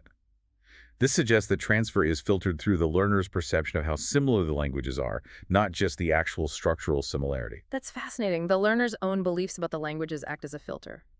Okay, moving beyond L1 influence, we have overgeneralization. This is a universal one. It's the tendency to over-apply an L2 rule where it doesn't belong. The classic example is in English past tense verbs. Saying things like, I eated instead of I ate. Or I goed instead of I went. Why is a mistake like eated such powerful evidence of real learning? Because a learner has almost certainly never heard anyone say eated. It's not in their input. So it proves they're not just imitating, they're actively constructing their own set of rules, their interlanguage, and testing them out. It shows they've internalized the ed for past tense rule and they're applying it everywhere. It proves the learner is a cognitive agent, not just a parrot. Next up, we have formulaic sequences, which have this great nickname, phrasal teddy bears. They're phrases or chunks of language that are learned and used as a single, unanalyzed unit. Things like, I don't know what to do, or if I were you. You memorize the whole chunk without breaking it down. Exactly. And they're vital because they drastically lighten the attentional and processing burdens of speaking. So it's like a strategic shortcut. How does that help you develop? It's hugely helpful. It allows for fast, fluid communication while your underlying grammar is still pretty weak. By using a formulaic chunk, you free up your brain's processing power to focus on other things, like finding the right vocabulary. And then later, you can go back and analyze the pieces of that chunk. That's what Ellis argues. These phrasal teddy bears let you bootstrap your way into more complex language. You use the prefabricated chunk first, and then once your processing capacity increases, you can break it down and understand the grammar inside it. And finally, a term that sounds a bit grim, but it's a reality for a lot of learners: fossilization. Fossilization, a term coined by Larry Selinker, refers to parts of a learner's interlanguage that just seem to get stuck. They become permanent, non-native-like features, despite more learning, more exposure, more instruction. So certain errors become so ingrained they're almost impossible to fix. Highly resistant to correction, yes.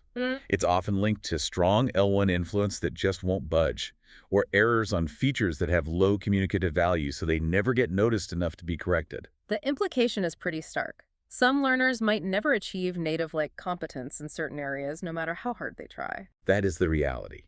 It's a powerful reminder that adult L2 acquisition is fundamentally different from L1 acquisition, where the system is usually plastic enough to self-correct just from exposure. Okay, now we get to one of the most counterintuitive and, I think, fascinating findings in all of SLA research. The developmental sequences. Right. The idea that L2 learners follow these predictable staged sequences for acquiring certain grammar structures, and the order is fixed no matter what their first language is. It seems to fly in the face of what we just said about transfer, doesn't it? It does. I would assume my L1 would determine the order, that I'd learn things that are similar to my language first. Well, your L1 influences how you produce something at first, but the order in which you can actually acquire the correct L2 structures seems to be governed by universal cognitive constraints. So learners with different L1s all go through the same stages for things like question formation or negation. They do. It points to a really powerful internal universal processing mechanism at work. Let's break down the sequence for English L2 question development because it illustrates this so clearly.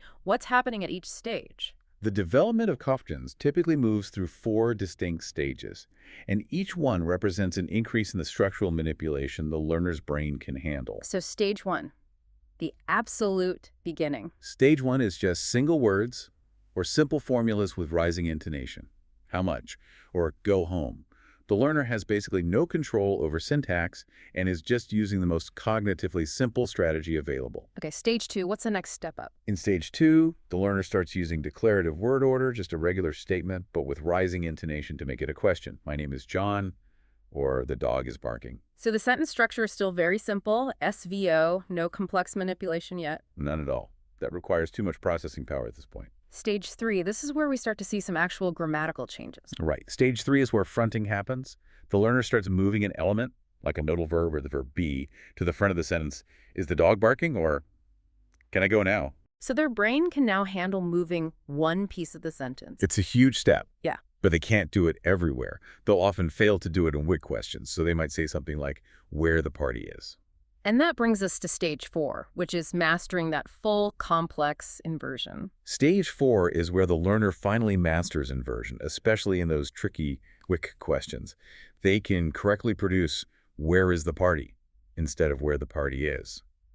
The sequence shows this gradual increase in the cognitive complexity they can handle. They have to coordinate moving different parts of the sentence and making sure everything still agrees. Exactly. This systematic fixed progression where you have to go through stage 3 to get to stage 4, it just screams that there's some powerful innate mechanism at play. And that brings us to processability theory, Which was proposed by Manfred Penniman to explain these sequences. It's the leading framework. And it basically says that the processing load required for these syntactic manipulations is what explains the order of the stages. The learner has to be cognitively ready to process a structure before they can acquire it. So the brain has to develop the internal computation capacity for each step in order. Simple operations have to be mastered before complex ones. Precisely. You have to master moving one element before you can master coordinating the movement of multiple elements across a clause.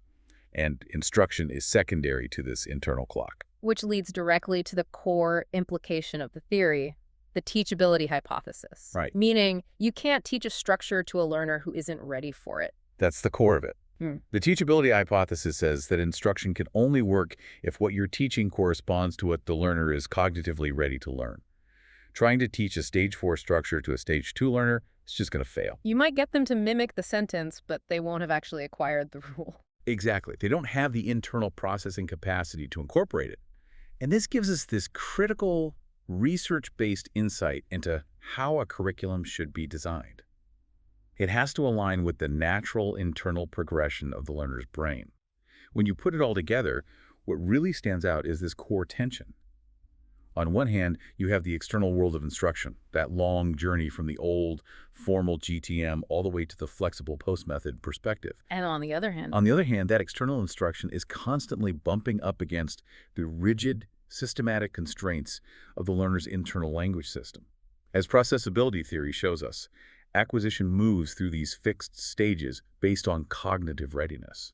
So the modern challenge is really about integrating targeted instruction, like well-planned focus on form, with a deep awareness of these internal cognitive stages. it's the only way to maximize efficiency and stop wasting learners' time on things they just aren't ready to process. Yep. That distinction between the fixed internal constraints and the external factors like how good your teacher is or how motivated you are, it's just so crucial for anyone learning a language.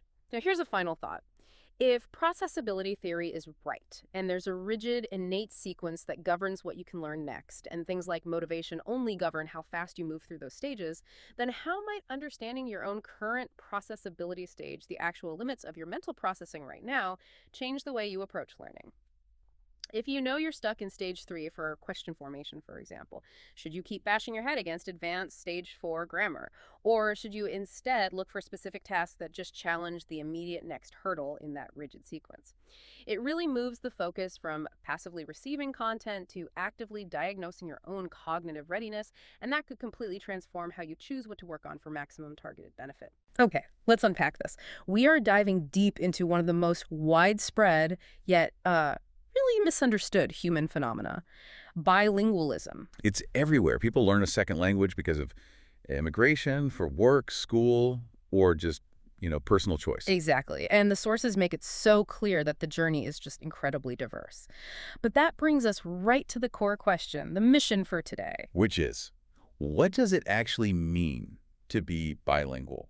We're going to look at the definitions, how it all develops, what's happening inside the brain, and then the final outcomes. And we absolutely have to start at the beginning, what I think of as the definition dilemma. It sounds so simple, right? Speak 2 languages, you're bilingual, but it's not that simple. Not at all. The experts have been arguing about this for decades. When do you actually cross that line? So where does the debate start? It seems like there's this really high bar, a kind of strict linguistic standard. Oh, an incredibly high bar. You have to go back to Leonard Bloomfield in 1933. His definition was, to put it mildly, demanding. For Bloomfield, a person had to have native-like control of 2 languages. Native-like control. So Fit. essentially, yes, perfect. We're talking grammar, vocabulary, and the really tough one, phonology. The accent. If you have an accent, if you stumble over a word, by this definition, you don't make the cut. Wow. That feels completely disconnected from reality. I mean, think of someone who runs their business every single day in a second language, but still has an accent from their all-one. Bloomfield would say they're not truly bilingual. It's an almost impossibly high standard, and it actually got even stricter. How could it get stricter than that? Well, then you have Bertil Malmberg in 1977. He added a whole other layer. It wasn't just about skill, it was about integration. What did he require? He said the language had to be acquired from childhood onwards, ideally not in a classroom. But this is the real kicker. You had to become a fully competent member of the other linguistic community. So it's not even a linguistic test anymore. It's a social and cultural one. You have to be accepted as a native by other natives. Exactly. It basically excludes anyone who learned as an adult, a student studying abroad, anyone who learned in an immersion school. It's almost an anthropological requirement. So by these standards, the vast majority of people who use 2 languages every day wouldn't even qualify. Not even close. It's a definition for an idealized speaker, not a real practical human being. Okay, so thankfully the field didn't just stay there. It moved towards something more functional, what we're calling the sociolinguistic perspective. Yes, a much lower and I think much more inclusive bar. This is where the thinking shifts to focus on communication, on what people can do with the language. Who are the key players here? You see the shift starting with Einar Haugen in 1953. He offered this really refreshing change. He said bilingualism starts at the point where a speaker can first produce complete meaningful utterances in the other language. Okay, that's a world away from native-like control. That's acknowledging a starting point, a journey. It's a total philosophical break. Yeah. And then you get William Mackey in 1962, who really centered the whole thing on use. What was his definition? He just defined it by the alternate use of two or more languages by the same individual. He famously said bilingualism is entirely relative, and trying to pinpoint the exact moment someone becomes bilingual is either arbitrary or impossible. So if you use two languages, you're in. It doesn't matter if it's 90% one and 10% the other. Exactly. And it got even simpler. By 2007, Lena Waid just called it someone with the possession of two languages. This makes so much more sense. And you can see the difference immediately when you apply these definitions to the learners we've been following. Right. Let's make this concrete. Think about Alberto and Walid. Alberto is Spanish-English in California. Walid is Arabic-English near Detroit. Both grew up with two languages. And both of them, they easily clear that functional sociolinguistic bar. They use their languages in daily life. Alberto code switches without a problem. Walid keeps up his Arabic and heritage classes while going to school in English. They are undeniably bilingual under this more modern view. But then you look at Mila. She came from Bosnia, learned English as an adult because she had to, for work. She's successful, she functions in the U.S., but she doesn't call herself bilingual. No, she doesn't. Hmm? And that's because she's judging herself against the ghost of Bloomfield. She hears her accent, she knows she sometimes struggles for a word, and because she lacks that perfect native-like control, she disqualifies herself. That's a powerful psychological barrier. She could be 95% fluent, but that 5% gap makes her feel like she's not the real deal. Exactly. The lesson for anyone listening who's learning a language is that the strict standard is an old ideal, not a requirement for being a functional, competent bilingual person. Okay, so since bilingualism is clearly a spectrum, a continuum, linguists needed a way to organize all this variation. Right, and that gets us into the different types of bilinguals, classifying them based on when and how they learned. The first big distinction is pretty straightforward, right? Early versus late. Yes. Alberto and Walid are early bilinguals. They got both languages in early childhood. Mila is a late bilingual. She acquired English as an adult. And within that early group, there's another split. Simultaneous versus successive. What's the difference there? A simultaneous bilingual is someone who had both languages present from the very beginning, right from the onset of speech. They're sometimes called BFLA, bilingual first language acquisition. So they're learning two L1s at the same time, like Alberto, with Spanish at home and English in his community right away. Precisely. His whole language system developed with two inputs from day one. There wasn't an established L1 to act as a filter. A successive bilingual, then, is someone who adds the second language a bit later. Yes, after the first one is already developing. Usually after age 3 or 4, but it could be much later. The key is that there's an existing L1 system in place, and that changes the whole process of acquisition. So that's all about timing. But there's another way to classify them, based on how the concepts are organized in the mind. This gets into the psychology of it all. This is where we talk about compound versus coordinate bilinguals, ideas that go back to Weinreich. Okay, so what is a compound bilingual? Compound bilingual typically learn both languages at the same time, in the same context. The result is a kind of mental merging. Merging how? It means they have a single concept with two different labels attached. So the English word book and the Russian word kniga both point to the exact same mental file, the general idea of a book. They're just interchangeable tags for one idea. And a coordinate bilingual is the opposite. Pretty much. They learn their two languages in very separate contexts, maybe English only at school and Spanish only at home. In this case, the theory suggests that separate concepts might be linked to each word. So the English word church might bring up images of, say, a white New England steeple, while the Spanish iglesia brings up images of a specific Catholic mission from a summer in Mexico. The emotional and cultural baggage is different. That's a perfect way of putting it. The conceptual baggage is different.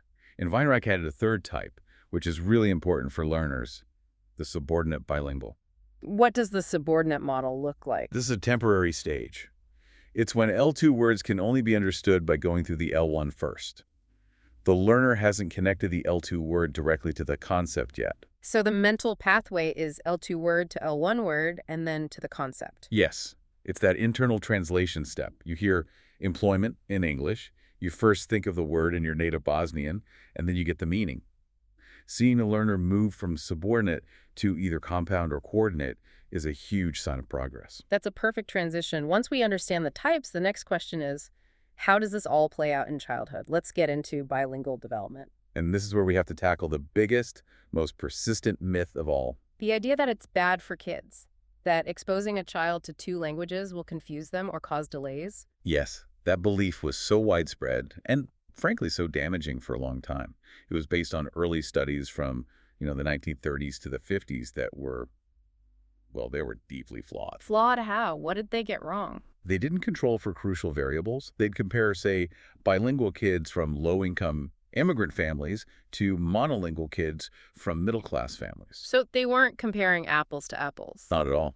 And when the bilingual group scored lower on some verbal tests, they blamed the bilingualism itself, not the differences in education or poverty or social stress. So modern research has corrected for that. And the finding is that bilingual milestones are normal. Completely normal. The key takeaway across many, many studies is that bilingual children hit all the big linguistic milestones, babbling first words, two-word sentences, within the same broad age range as monolingual children. So a parent who's worried because their 2-year-old has a slightly smaller vocabulary in English than their monolingual cousin, they shouldn't panic? They absolutely shouldn't, and they should be looking at the total vocabulary size.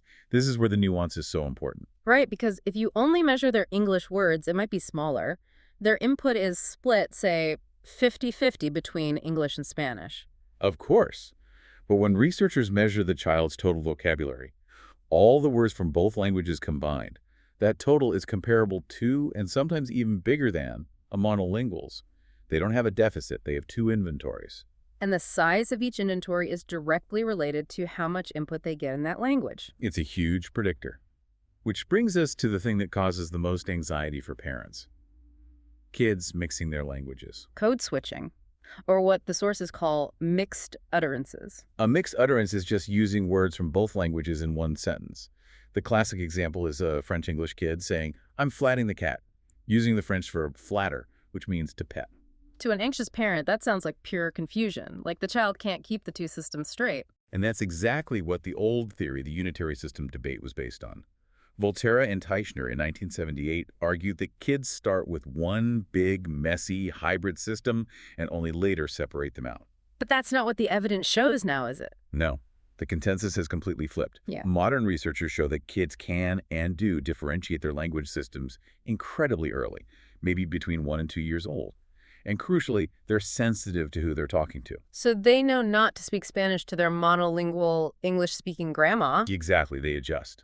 Which means the mixing isn't a sign of confusion. It's a functional strategy. Just like it is for adults. They do it for emphasis or more often because a word is just easier to access in the other language at that moment. They're being pragmatic communicators. And that old fear of confusion is what led to that famous piece of parenting advice. Ah, yes. The one person, one language principle. OPOL. Une personne, une langue. The idea that mom should only ever speak French to the child and dad should only ever speak German. Right. It's very deeply rooted. The idea was to give the child really clean, separate streams of input to avoid that supposed confusion. And does it work? Is it necessary? It can certainly help create clear context for the child, but is it necessary? The research says no. Kids are brilliant pattern detectors. They can figure out two languages even if both parents mix them. Their brains are built to handle that complexity. So we can move from how a child develops to what the architecture of the adult bilingual mind actually looks like, the internal mechanics. This is the really fascinating part.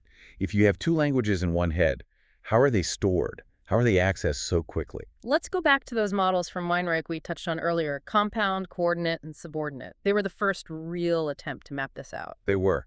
And that subordinate model is so key for learners. That idea that at first you have to go through your L1 to get to the meaning of an L2 word, it's cognitively slow because it's a two-step process. And the goal is to get beyond that, to build a direct link from the L2 word to the concept. Yes, to become either compound with one shared concept or coordinate with two closely linked but separate concepts.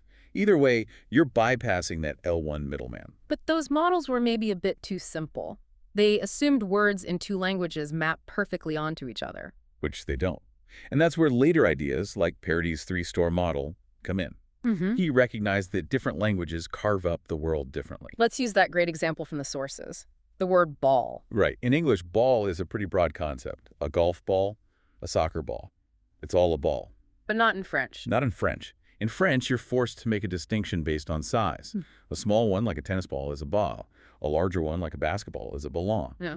The language forces you to encode the concept of size before you even pick the word. So the conceptual map in the mind of a French speaker is it's structured differently than an English speaker's. It is. And that's why translation is so hard and why that Italian expression is so perfect. Traduttore, traduttore. To translate is to betray. You can't get a perfect one-to-one mapping because the underlying concepts don't perfectly align. So that's how the words are stored. What about how they're retrieved? This leads to the big counterintuitive finding. That you can't turn one off. You can't just switch off your Spanish when you're speaking English. Nope. Psycholinguistic research is very clear on this. Both of your languages are active all the time. They're both competing for your attention. And we have hard proof of this from experiments. Let's start with semantic priming. Semantic priming is a great tool. So for a proficient bilingual, if you flash a word in their L1 that's related to a target word in their L2, they respond faster. Give me an example. Let's say you're a French-English bilingual and you're doing a task in English. If I show you the French word infirmière, which means nurse, you will recognize the English word hospital a little bit faster than you would have otherwise. Even though the French word was totally irrelevant to the task you were told to do. Exactly. The French word activated a whole network of related concepts, and that activation spread across the language boundary to the English word hospital. It shows the two systems are constantly talking to each other. They're not walled off. And this interference becomes even more obvious in a test designed to create conflict. The Stroop test. Right, where you have to name the color of the ink but ignore the word itself. So the word green is printed in red ink, and you have to force yourself to say red. It's hard because reading is so automatic. Now, the bilingual version is even more revealing. Let's say the task is in English, but the conflicting word is in Spanish. So the word azul is printed in red ink. And you're trying to just focus on English and say red, you still get interference. The meaning of the Spanish word registers and slows you down. Yeah. It's powerful evidence that you simply cannot turn one of your languages off. So the bilingual brain is constantly managing this conflict, inhibiting the language it doesn't need in that moment. Constantly. In every sentence, every word.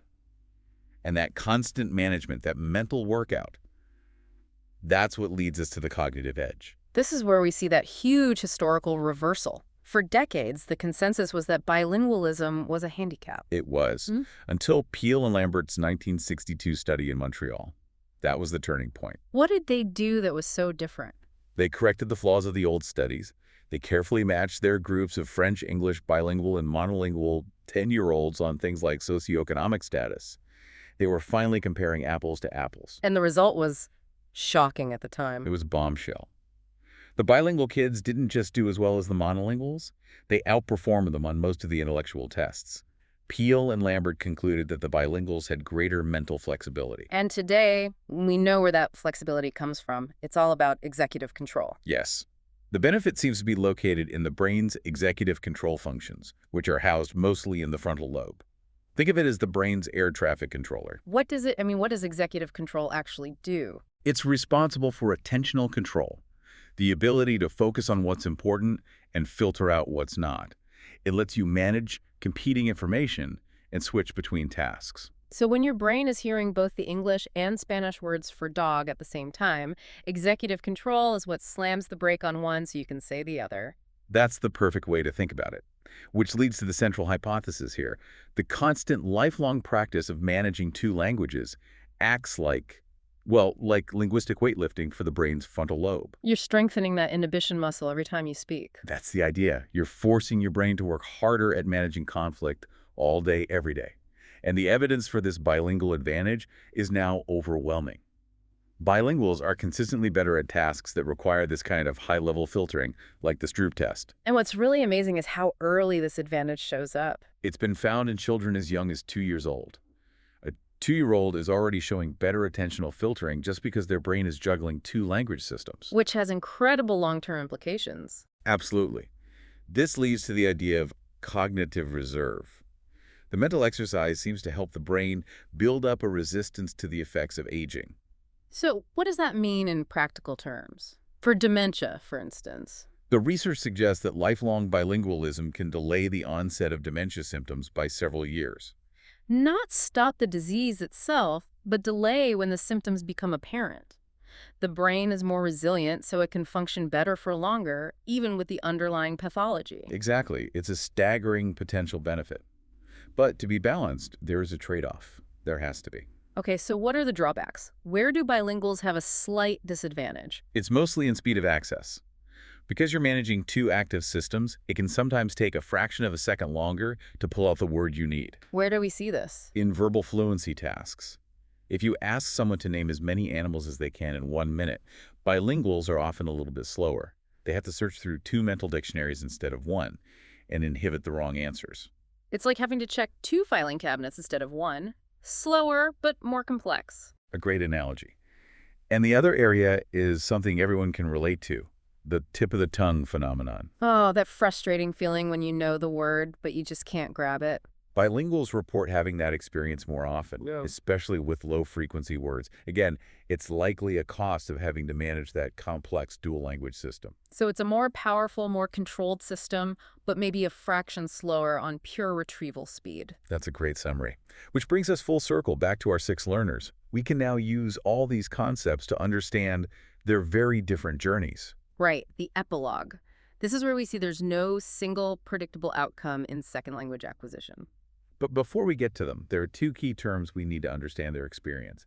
Additive versus subtractive bilingualism. Okay, what's the difference? Additive bilingualism is when you add a second language without hurting your first language. Your L1 is strong and supported. Subtractive bilingualism is the opposite. You learn the second, usually more dominant language at the expense of your first one. Your L1 skills start to fade. Okay, with that in mind, let's start with Mila. Bosnian immigrant, learned English for work. Her outcome is so interesting. She's highly functional, but she still doesn't feel truly bilingual because of her accent and occasional stumbles. She's a perfect example of the challenge of mastering phonology as a late learner. Then we have Steve, the American student in Beijing. Steve's context was study abroad, a personal choice. His outcome is likely going to be determined by his own individual cognitive abilities, things like his working memory capacity, which is a big predictor of success in that kind of environment. What about Linda, the school teacher who moved to Tuscany for her love of opera? Linda has that powerful integrative motivation, but as a late learner, her total hours of input are still far less than a native's, so her outcome is likely fluency, but with some fossilized errors. Fossilization, meaning certain non-native grammatical habits just get locked in and are really hard to get rid of. Exactly. Her brain decides they're good enough for communication, and it stops trying to fix them. Now for the early bilinguals. Alberto in Southern California. Spanish at home, English in the community. Alberto is conversationally fluent in both. He code switches with ease. But his schooling was all in English, so he lacks strong reading and writing skills in Spanish. Which makes him a classic case of subtractive bilingualism. His dominant L2, English, grew at the expense of his L1 literacy. Contrast that directly with Walid near Detroit. Arabic at home, English at school. But with a key difference. He took heritage language classes to support his Arabic. And that's why his outcome is additive bilingualism. He proudly calls himself bilingual because that intentional support for his L1 allowed him to maintain it while also mastering English. And finally, Xie Mei, learning in an immersion program in Hong Kong. Her key to success wasn't just the classroom input. It was that she was forced to produce language by having conversations with a new friend. That's Swain's comprehensible output hypothesis in action. Absolutely. You don't just need to understand, you need to be pushed to speak, to form sentences. That's what refines your grammar and vocabulary. So looking at all 6, it's clear the final result is this unique mix of age, motivation, context, and support. Which brings us to our final and I think most powerful idea. Moving beyond just skills to what it means to be a multi-competent human. For so long, the L2 learner was judged against the monolingual. If you weren't native-like, you were seen as deficient. But the whole field has shifted away from that. We now understand that bilingualism is the default state for a huge portion of humanity. And the really provocative idea from people like Cook and Grosjean is that a bilingual isn't 2 monolinguals in one head, they're a unique being. This is the concept of multi-competence. So what does that mean really for the listener, for the learner? It means that by having and managing two language systems, you have abilities that go beyond the sum of the parts. It's not just about knowing Spanish and English. It's about the enhanced attention, the better cognitive filtering, the cognitive reserve that you built just by managing the interference between them every day. So the goal shouldn't be that impossible native-like perfection that Bloomfield talked about. Exactly. The real prize isn't just fluency. It's the unique, enhanced mind you build along the way. The journey itself transforms your brain into a more flexible, more resilient, and more attentive instrument. A truly multi-competent human, a fascinating journey through the bilingual mind. Okay, let's unpack this deep dive on the dynamics of second language acquisition success. Our mission today is to really cut through the complexity and focus on you, the learner. Right.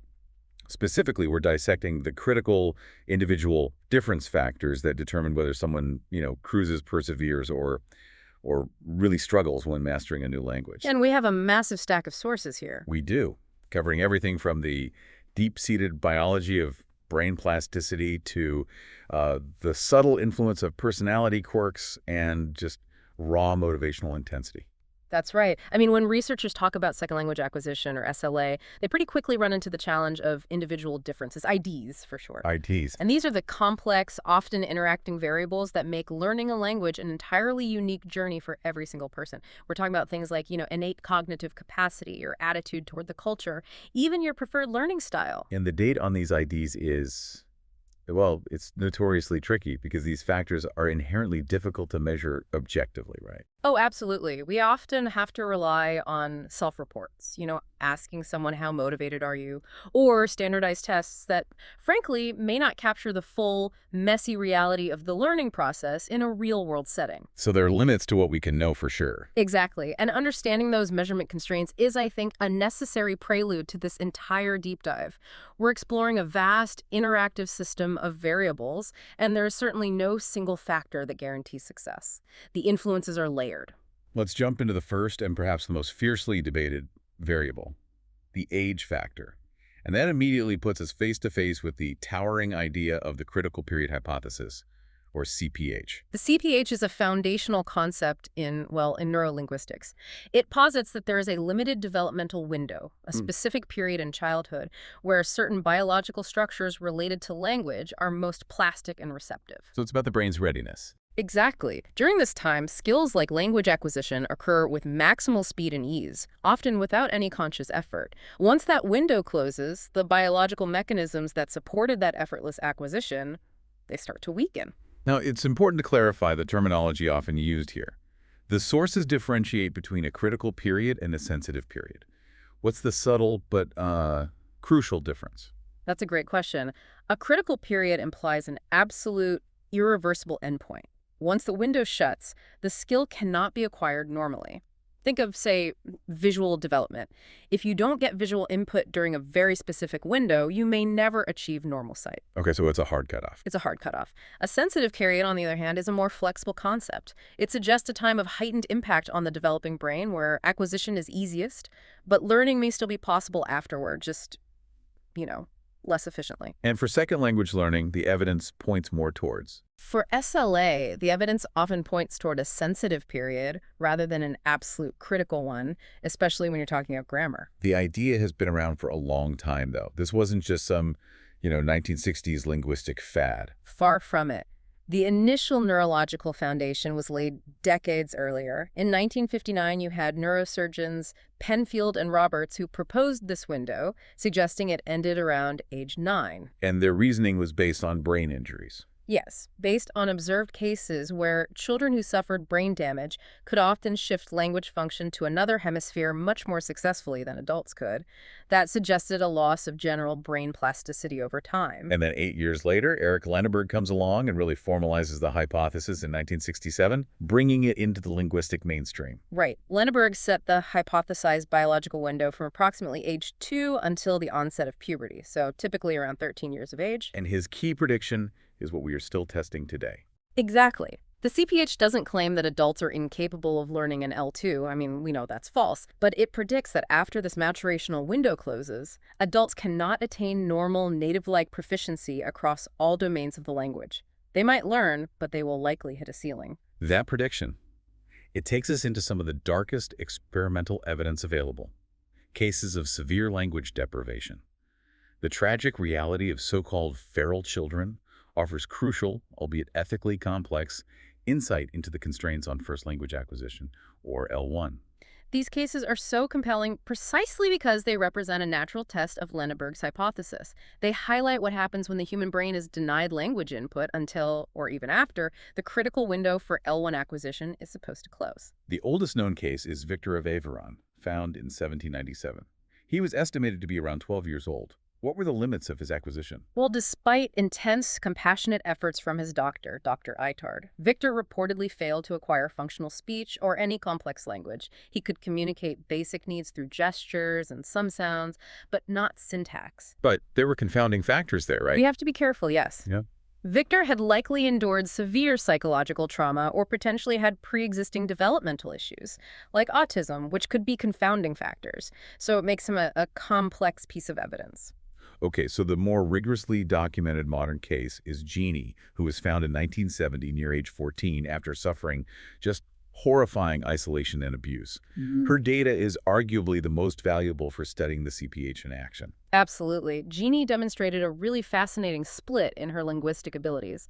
She readily acquired a large amount of vocabulary, and she could grasp the meaning of communication. She could label concepts, share her feelings, and engage in basic discourse. So she could communicate. She could communicate. Right. But the mechanics, the grammatical machinery, it failed to fully develop. Her speech remained fundamentally, well, telegraphic. Telegraphic speech, that's the key technical detail here. What does that mean in practical terms for someone listening?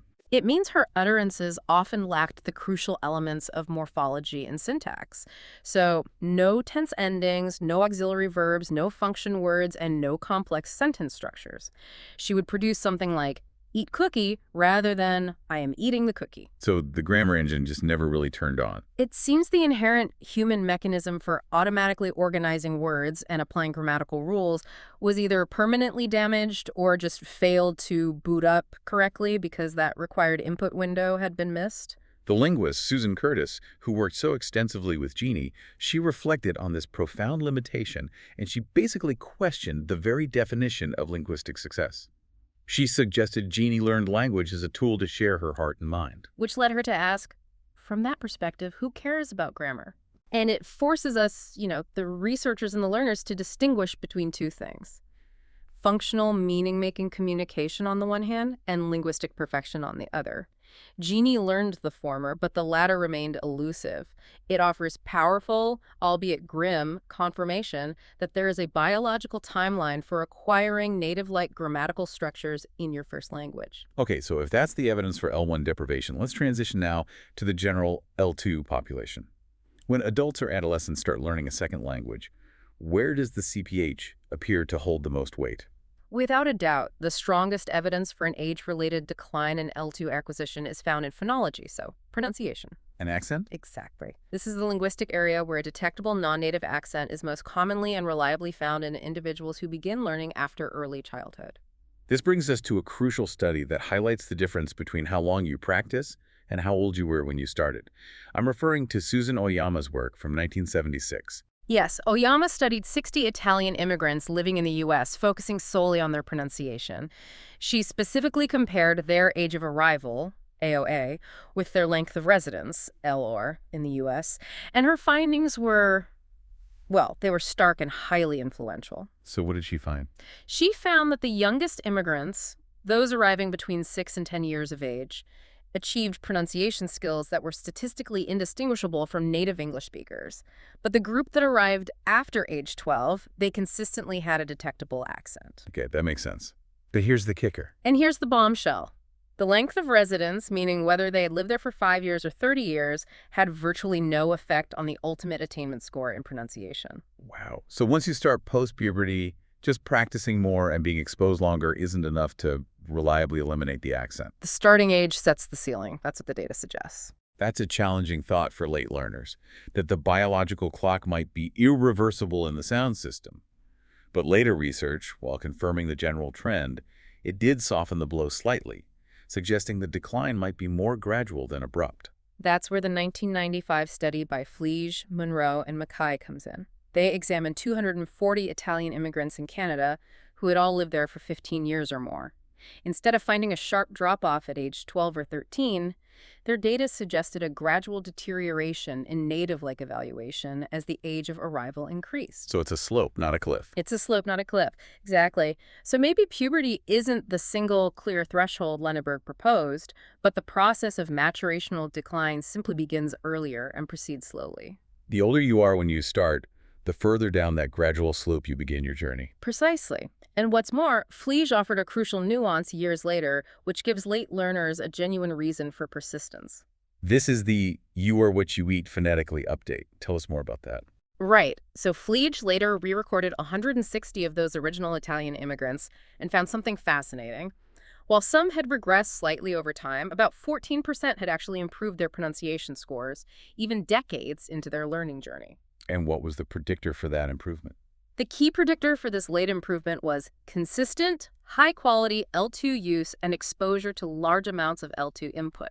That reframes the challenge. So the age factor sets a high, difficult ceiling, but continuous, intensive effort and input, the actual use of the language, can still drive measurable improvement, even if full nativeness remains elusive. It means the system isn't completely rigid. The sensitive period is a strong influence, but lifelong effort is absolutely not pointless. Okay, so moving from the sound system, let's tackle the real academic battleground: grammar, syntax, and morphology. Does your age truly limit your capacity to master complex sentence structures, or can adult cognition compensate for that? The evidence here also points to strong age effects, but perhaps slightly less universally absolute than in phonology. Mark Petkowski's 1980 study was designed to rigorously test this. His hypothesis was clear. Complete acquisition of L2 syntax and morphology would only be possible if learning started before a specific cutoff age, which he set at 15. And how did he measure something as abstract as grammatical competence? He used a really unique methodology. He collected transcriptions of spontaneous oral interviews from 67 highly educated professionals who had immigrated to the U.S. at various ages. He then had native speakers evaluate these transcriptions using a 5-point scale, focusing purely on grammatical ability, ignoring pronunciation entirely. And the results, based on his 15-year cutoff. Petkowski found a marked and statistically significant difference. The pre-puberty group, with an average age of arrival of about 8.5 years, scored significantly higher than the post-puberty group, whose average AOA was over 27. So that's pretty strong evidence for a sensitive period in grammar, too. It was highly compatible with the idea, yes, just like for phonology. Then came the landmark 1989 study by Johnson and Newport, which really solidified this correlation using a massive detailed test. This is one of the most cited pieces of evidence supporting the CPH effect on grammar. They tested 46 native speakers of Chinese or Korean living in the U.S. using a highly demanding 276-item grammaticality judgment task. So that's where you have to decide if a sentence is grammatically correct or not. Right, and it's designed to probe the deep implicit knowledge of grammar, not just textbook rules you've memorized. And the correlation they found was stunningly strong. How strong? It was a very strong negative correlation, minus 0.87, linking age of arrival to grammar performance. This was particularly strong within the early arrival group, from ages 3 to 15. The earliest arrivals, those between 3 and 7, scored statistically similarly to the native English control group. So there's this early, steep decline in efficiency. Exponential, really. But what's particularly interesting for our adult learners listening is what happens after those sensitive years. Did the scores just keep dropping forever? No, and this is crucial. Johnson and Newport found that while the ability to acquire native-like grammar declines sharply in childhood and adolescence, that decline begins to plateau in adulthood. In their study, arriving at 20 years old offered no statistically significant advantage over arriving at 30 or even 39. So the efficiency of acquisition declines sharply early on, but once you're an adult, the playing field is relatively level. Your success is less about whether you started at 22 versus 32 and more about other factors. Exactly. They concluded that for adults, a later age of acquisition means you will most likely not become native or near native, but there's still large individual variation within that lowered range of performance. Your potential ceiling is lower, but your motivation and aptitude become the primary drivers of where you land under that ceiling. But let's raise the bar even higher. Some researchers, looking at those Johnson and Newport findings, argue that even their near-native early learners might not have been truly native-like. This is the high bar challenge, championed by scholars like Hilton-Stam and Abramson. They argue that most tests, including Johnson and Newport's, are simply not rigorous enough to detect subtle, persistent non-native features in even very advanced learners. So how did they try to measure true nativeness then? In their 2009 study of Spanish-Swedish bilinguals, they employed 10 different cognitively demanding linguistic tasks. These weren't just standard grammar tests. They involved complex demands on speech perception, semantic interpretation, and the use of formulaic language like idioms and fixed expressions. And the results of this high bar challenge. The results were sobering. Of the 31 early learners, those who started before age 12, only 3 managed to reach native speaker levels on all 10 measures. And critically, no late learners passed this high bar. This is a powerful finding. It suggests that if you test a large population of highly proficient late learners under intense scrutiny, you will almost always find subtle differences from a native speaker. Yes. This led them to coin the term non-perceivable non-nativeness. Non-perceivable non-nativeness. These are subtle linguistic divergences from native speech. Maybe a rare, unusual phrase structure or an atypical choice of idiom that are only detectable under rigorous, controlled scrutiny, not in casual conversation. The probability of achieving true, comprehensive, native-like command for a late learner is, in their view, close to 0. This helps frame the rest of our deep dive. The age factor sets a likely boundary, especially for phonology and some elements of grammar. But within those boundaries, success is driven by everything else. Let's transition now to the innate cognitive toolkit you bring to the task, language learning aptitude. Right. Moving from the structural limits imposed by age to the cognitive resources we all possess, we get to the concepts of intelligence and aptitude. And while they sound similar, researchers have spent decades trying to distinguish them in the SLA context. When we talk about general intelligence, measured by IQ tests, we know it's a broad trait linked to academic achievement. But does a high IQ make you a fast learner in L2? Not necessarily in every skill. James Cummins made a vital distinction back in 1979 between 2 types of language proficiency that helps us understand this split. He differentiated between cognitive academic language proficiency, or CALP. And basic interpersonal communicative skills, or BICS. CALP and BICS. So CALP represents the abstract analytical language abilities, the skills required for formal learning, like processing complex grammar, comprehending dense academic texts, and analyzing language rules. The stuff you do in a classroom. Exactly. And studies confirm that traditional IQ measures correlate positively and strongly with those CALP skills. A high IQ helps you ace the grammar test. But BICS is different. That's the street-level language proficiency. BICS is focused on face-to-face, context-embedded communication, the language you use to order a coffee, negotiate a price, or have a casual conversation. These skills are essential for survival in an immersion environment, and studies have shown that IQ measures generally do not correlate significantly with BICS or basic oral production tests. So, to translate that for the learner, a high IQ helps you master the formal rules of the language, but it doesn't automatically make you a better, faster, or more fluent conversationalist. Not at all. That conversational ability relies on something else entirely, which we call aptitude. Okay, so aptitude. Aptitude, as defined by scholars like Jean Carroll, is separate from both general IQ and motivation.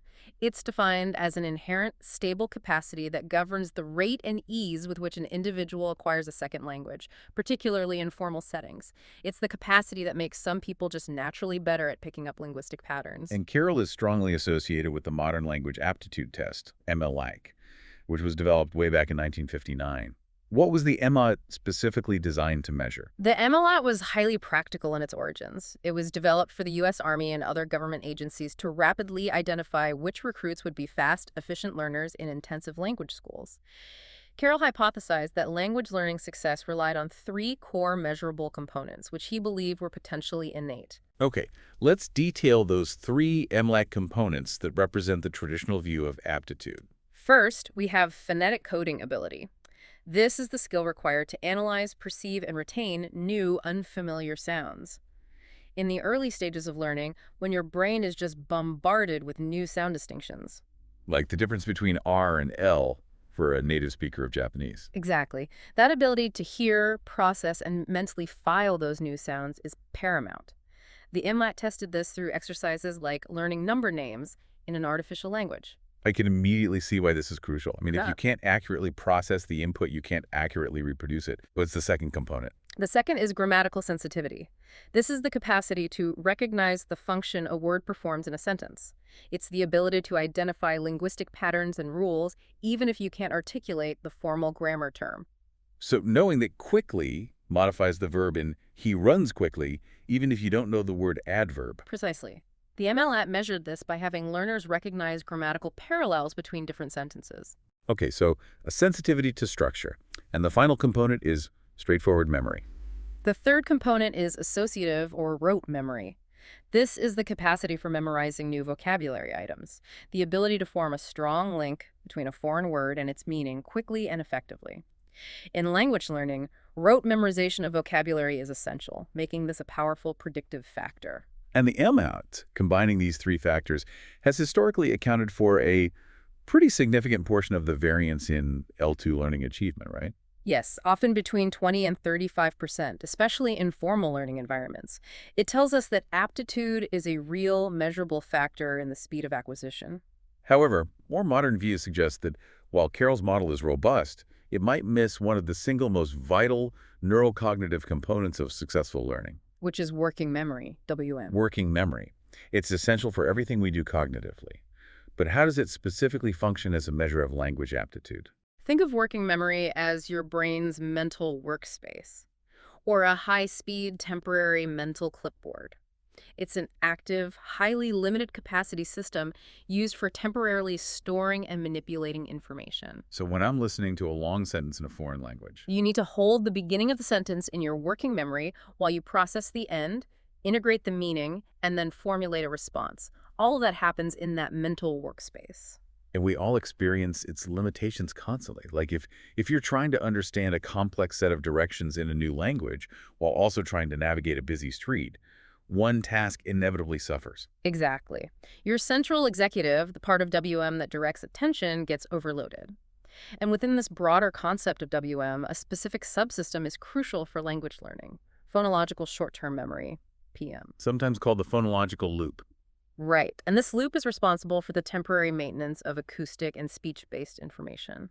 It's what allows you to hear a new word and keep that sound structure in your head long enough to analyze it and commit it to long-term memory.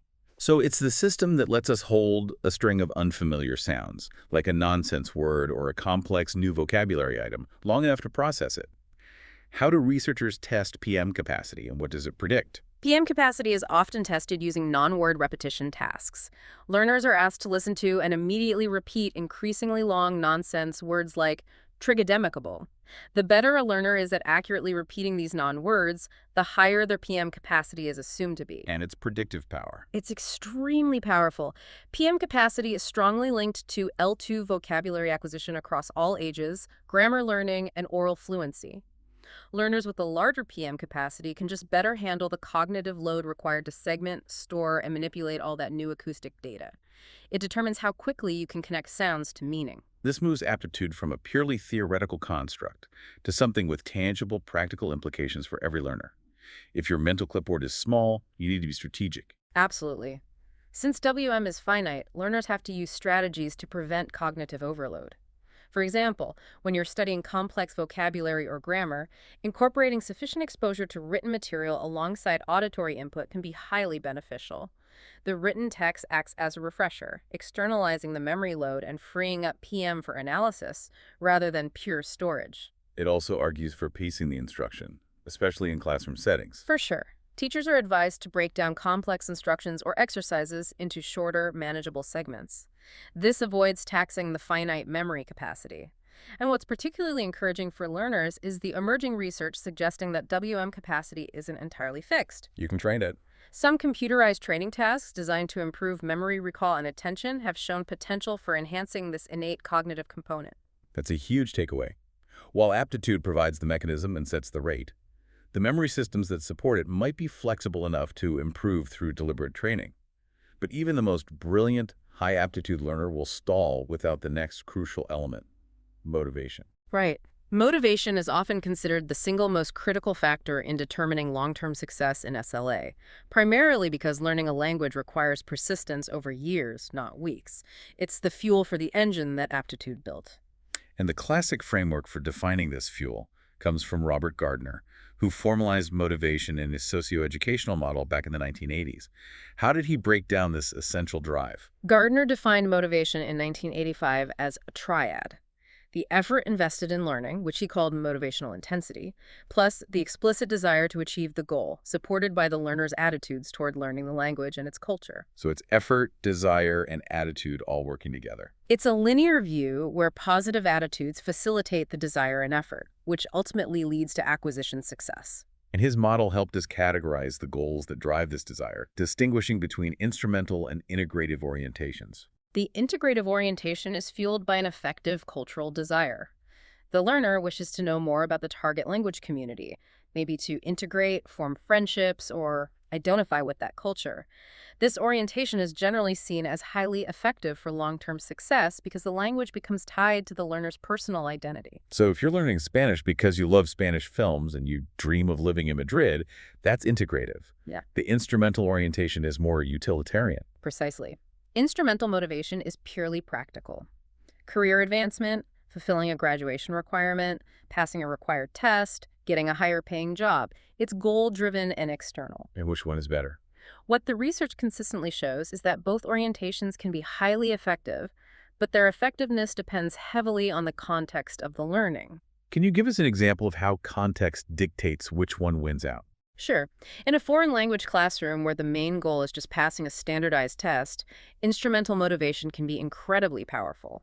But in an immersion environment where daily social interaction is necessary for survival, the integrative orientation often provides the necessary long-term staying power you need to overcome frustration and embarrassment. This neatly segues into the broader psychological concepts of intrinsic versus extrinsic drives. Intrinsic motivation is driven by internal rewards. The activity itself is the reward. You enjoy the feeling of competence, the intellectual challenge, or the self-determination you feel when you successfully communicate. You learn for yourself. And extrinsic motivation relies on external consequences. That's right. Rewards that are separable from the activity: a good grade, praise from the teacher, money, avoiding punishment. These concepts overlap significantly with Gardner's orientations, though they focus more on the source of the reward, internal versus external, rather than the social goal. Now, what's fascinating is the dynamic nature of motivation. It's not a switch you just flip at the start of a semester. It's a complicated fire you have to constantly feed. This is where Dornier's process-oriented approach is so insightful. Dornier stressed that motivation is a dynamic process requiring constant management over time. He divides the learning experience into 3 distinct sequential phases of motivational action. Okay, so let's start with the beginning, the spark. That is choice motivation. This is the phase where the initial desire to learn is generated and the decision is made to pursue the language. Factors here include the perceived value of the language, the learner's belief in their own ability, their self-efficacy, and setting goals. So deciding, okay, I want to be fluent in Mandarin. Yeah. What happens after that initial burst of enthusiasm? The real challenge begins: executive motivation. This is arguably the most critical phase for classroom learners because it involves the active maintenance and protection of that motivation over the long term.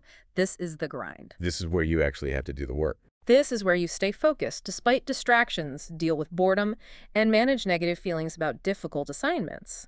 This phase is where most learners fail. And this is where effective teaching strategies come into play, right? To help sustain that executive drive. Absolutely.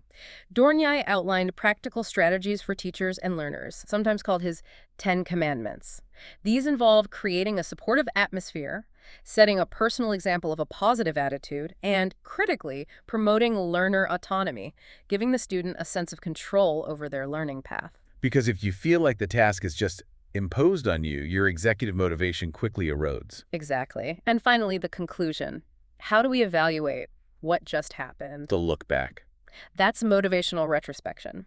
The learner retroactively evaluates their experience and their outcomes. Did they succeed? Did they feel competent? Was the effort worth the reward? This evaluation then loops back and strongly influences their choice motivation for future learning efforts. So a good experience fuels the next one. A positive retrospective evaluation generates more excitement and confidence for the next learning challenge. And Dornier expanded this framework even further with his 2005 L2 motivational self-system, which anchors motivation not just in goals, but in identity. the very person you see yourself becoming. This system has become highly influential. It brings psychology deep into SLA research. It has three interconnected components. First, the ideal L2 self. This is the aspirational avatar we design for ourselves, correct? The fluent, cool version of us? Exactly. The ideal L2 self is the representation of the learner who speaks the target language fluently, the person you want to become. This is the central source of integrative motivation. Dornier theorized that this self-image is an incredibly powerful long-term motivator, as the learner works constantly to reduce the discrepancy between their actual self and that highly desired ideal self. You're driven by who you believe you can be. Precisely. That sounds like a dream. But then there's the second component, the one that deals with pressure. Yeah. The ought to self. The ought to self encompasses the characteristics and expectations the learner feels they should possess.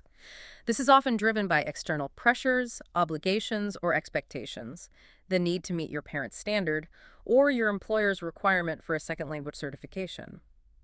This component closely mirrors instrumental or extrinsic motivation. So the ideal self is your internal desire. The ought to self is the pressure from the outside world. You've got it. And the third component, the L2 learning experience, covers the motives stemming directly from the immediate learning environment. The fun of the class, the quality of the instruction, or the immediate success felt during a specific activity. These three interact dynamically to determine your overall motivational strength. It's clear that success in SLA requires the sophisticated management of internal drive, external pressures, and the physical constraints of time and biology. Now, let's pivot to how our inherent personality traits and preferred cognitive styles affect which learning path a person might succeed on. Personality traits are stable psychological features that significantly influence how a learner interacts with the L2 process. But, crucially, they influence different skills in different ways, depending on whether the learning task requires social risk-taking or quiet contemplation.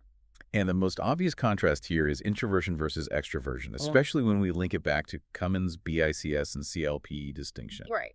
We often observe that extroverted learners, like CMA, the immersion student profiled in the source material, tend to gain oral fluency, or BICS, very rapidly. Why is that? Because extroverts are generally hypothesized to seek out significantly more social interaction, more practice opportunities, and they're less inhibited when making mistakes. They volunteer more, they talk more, and so they get more input and output practice. It's a numbers game, really. More talking means more opportunities for fluency development, even if the accuracy isn't perfect initially. Studies have confirmed this, linking traits like talkativeness in a learner's first language directly to higher L2 oral proficiency. However, the strength can be a weakness in a formal classroom setting. The very social energy that drives rapid fluency might lead to a lack of focus on detail, on grammar rules, or on accuracy. And that's where the introverted learner, like the fictional student Mila, might secretly excel. Yes. Studies have suggested that introverts may perform better in academic skills, so CLP, grammar, and reading comprehension, than their extroverted counterparts.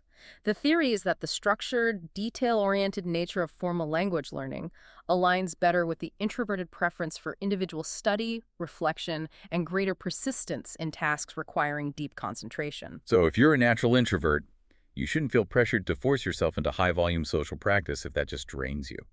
Your innate personality might be better suited to mastering the precision and accuracy of the language structure. Success isn't about having one better trait, but about finding the right fit between your personality, the learning environment, and the specific skill you are prioritizing.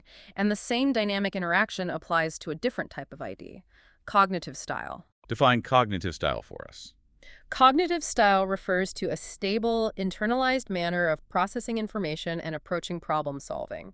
It's often viewed as an intermediary concept between pure personality and general intelligence. The most researched dimension in SLA is field independence versus field dependence. Okay, let's start with field independence, FI. That sounds like an analytical, focused approach. That's correct. FI is the ability to separate a specific part, a target piece of information, from its complex background. These learners naturally adopt an analytic approach. In SLA, this ability is strongly linked to success in several formal learning areas. Inferring abstract grammatical rules from examples, analyzing and restructuring their developing internal linguistic system, and general success in rule-based instruction. So this learner is typically characterized by an impersonal orientation. They prefer to analyze the rules and logic independently of the communicative context. Exactly. They see the forest and they are good at finding the specific tree they are looking for. The field-independent learner thrives when given patterns and asked to deduce the underlying rule. And field dependence, FD, is the holistic opposite. The field-dependent individual views the field, or the information, as a whole unit, often struggling to perceive the individual isolated parts distinctly.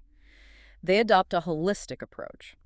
While they may struggle with abstract rule inference or deep grammatical analysis, they are thought to be more adept at interpersonal relationships and generally better suited for L2 communicative functions.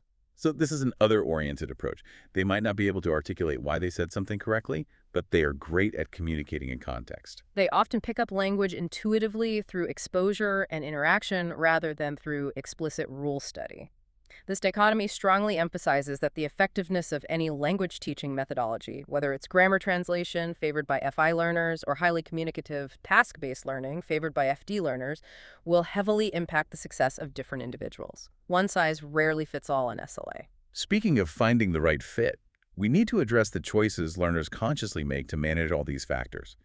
Learning strategies. Strategies are the deliberate, often conscious actions, behaviors, or techniques that students employ to actively improve their progress.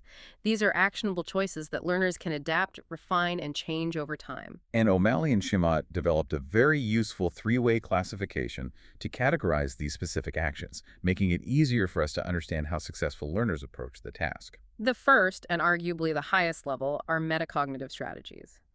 These are executive strategies related to planning for learning and actively monitoring the process as it takes place.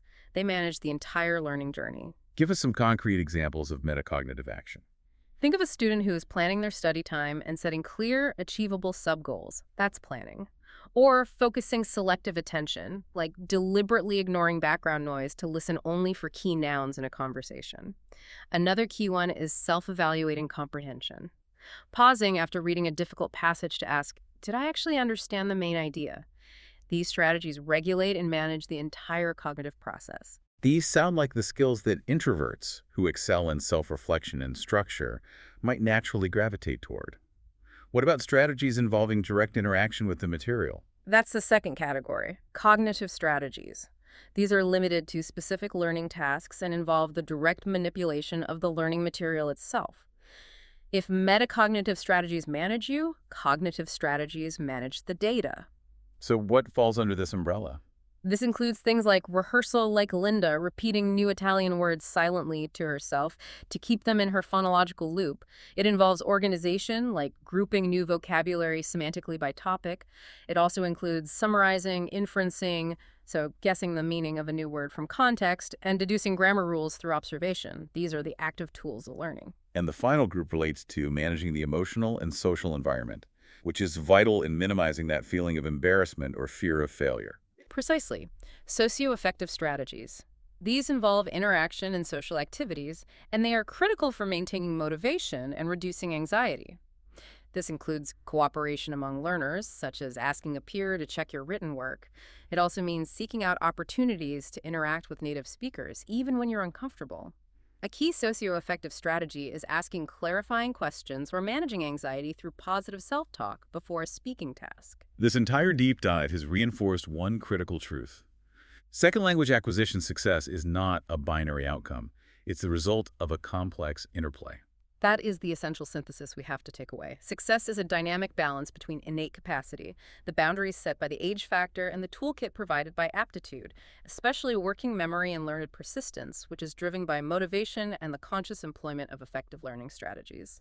And while mature adult learners possess superior cognitive advantages over a child acquiring their first language, things like fully developed metalinguistic awareness, robust conceptual knowledge, logical thinking, this maturity cannot entirely overcome the effects of a later start, particularly when it comes to achieving that elusive, native-like fluency across phonology and complex implicit grammar.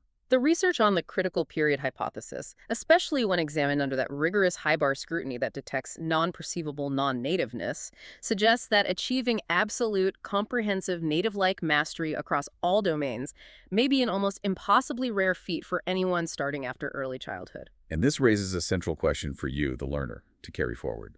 Given that intense, sustained effort, consistent high-quality input, and high aptitude can still propel late learners to extraordinarily advanced, highly proficient, and highly functional communicative levels that satisfy 99% of real-world needs, should the ultimate goal truly be that almost unattainable native perfection. Or should the focus shift entirely to achieving excellence in communicative function and pragmatic fluency? Right. The constraint of age is real, and it affects how effortlessly you acquire new features.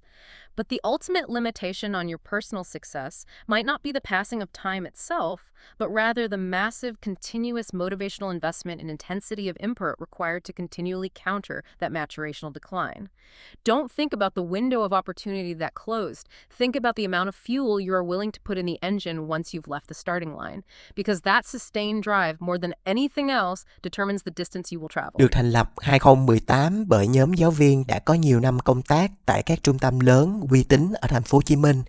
TOEIC FOCUS không chỉ có các bạn học viên giỏi là các bạn tiến sĩ, bác sĩ, nghiên cứu sinh, các bạn học trường chuyên, mà còn có các bạn học sinh lớp thường đạt được điểm số IELTS và TOEIC cao nhờ vào phát triển được năng lực tiếng Anh thực thụ.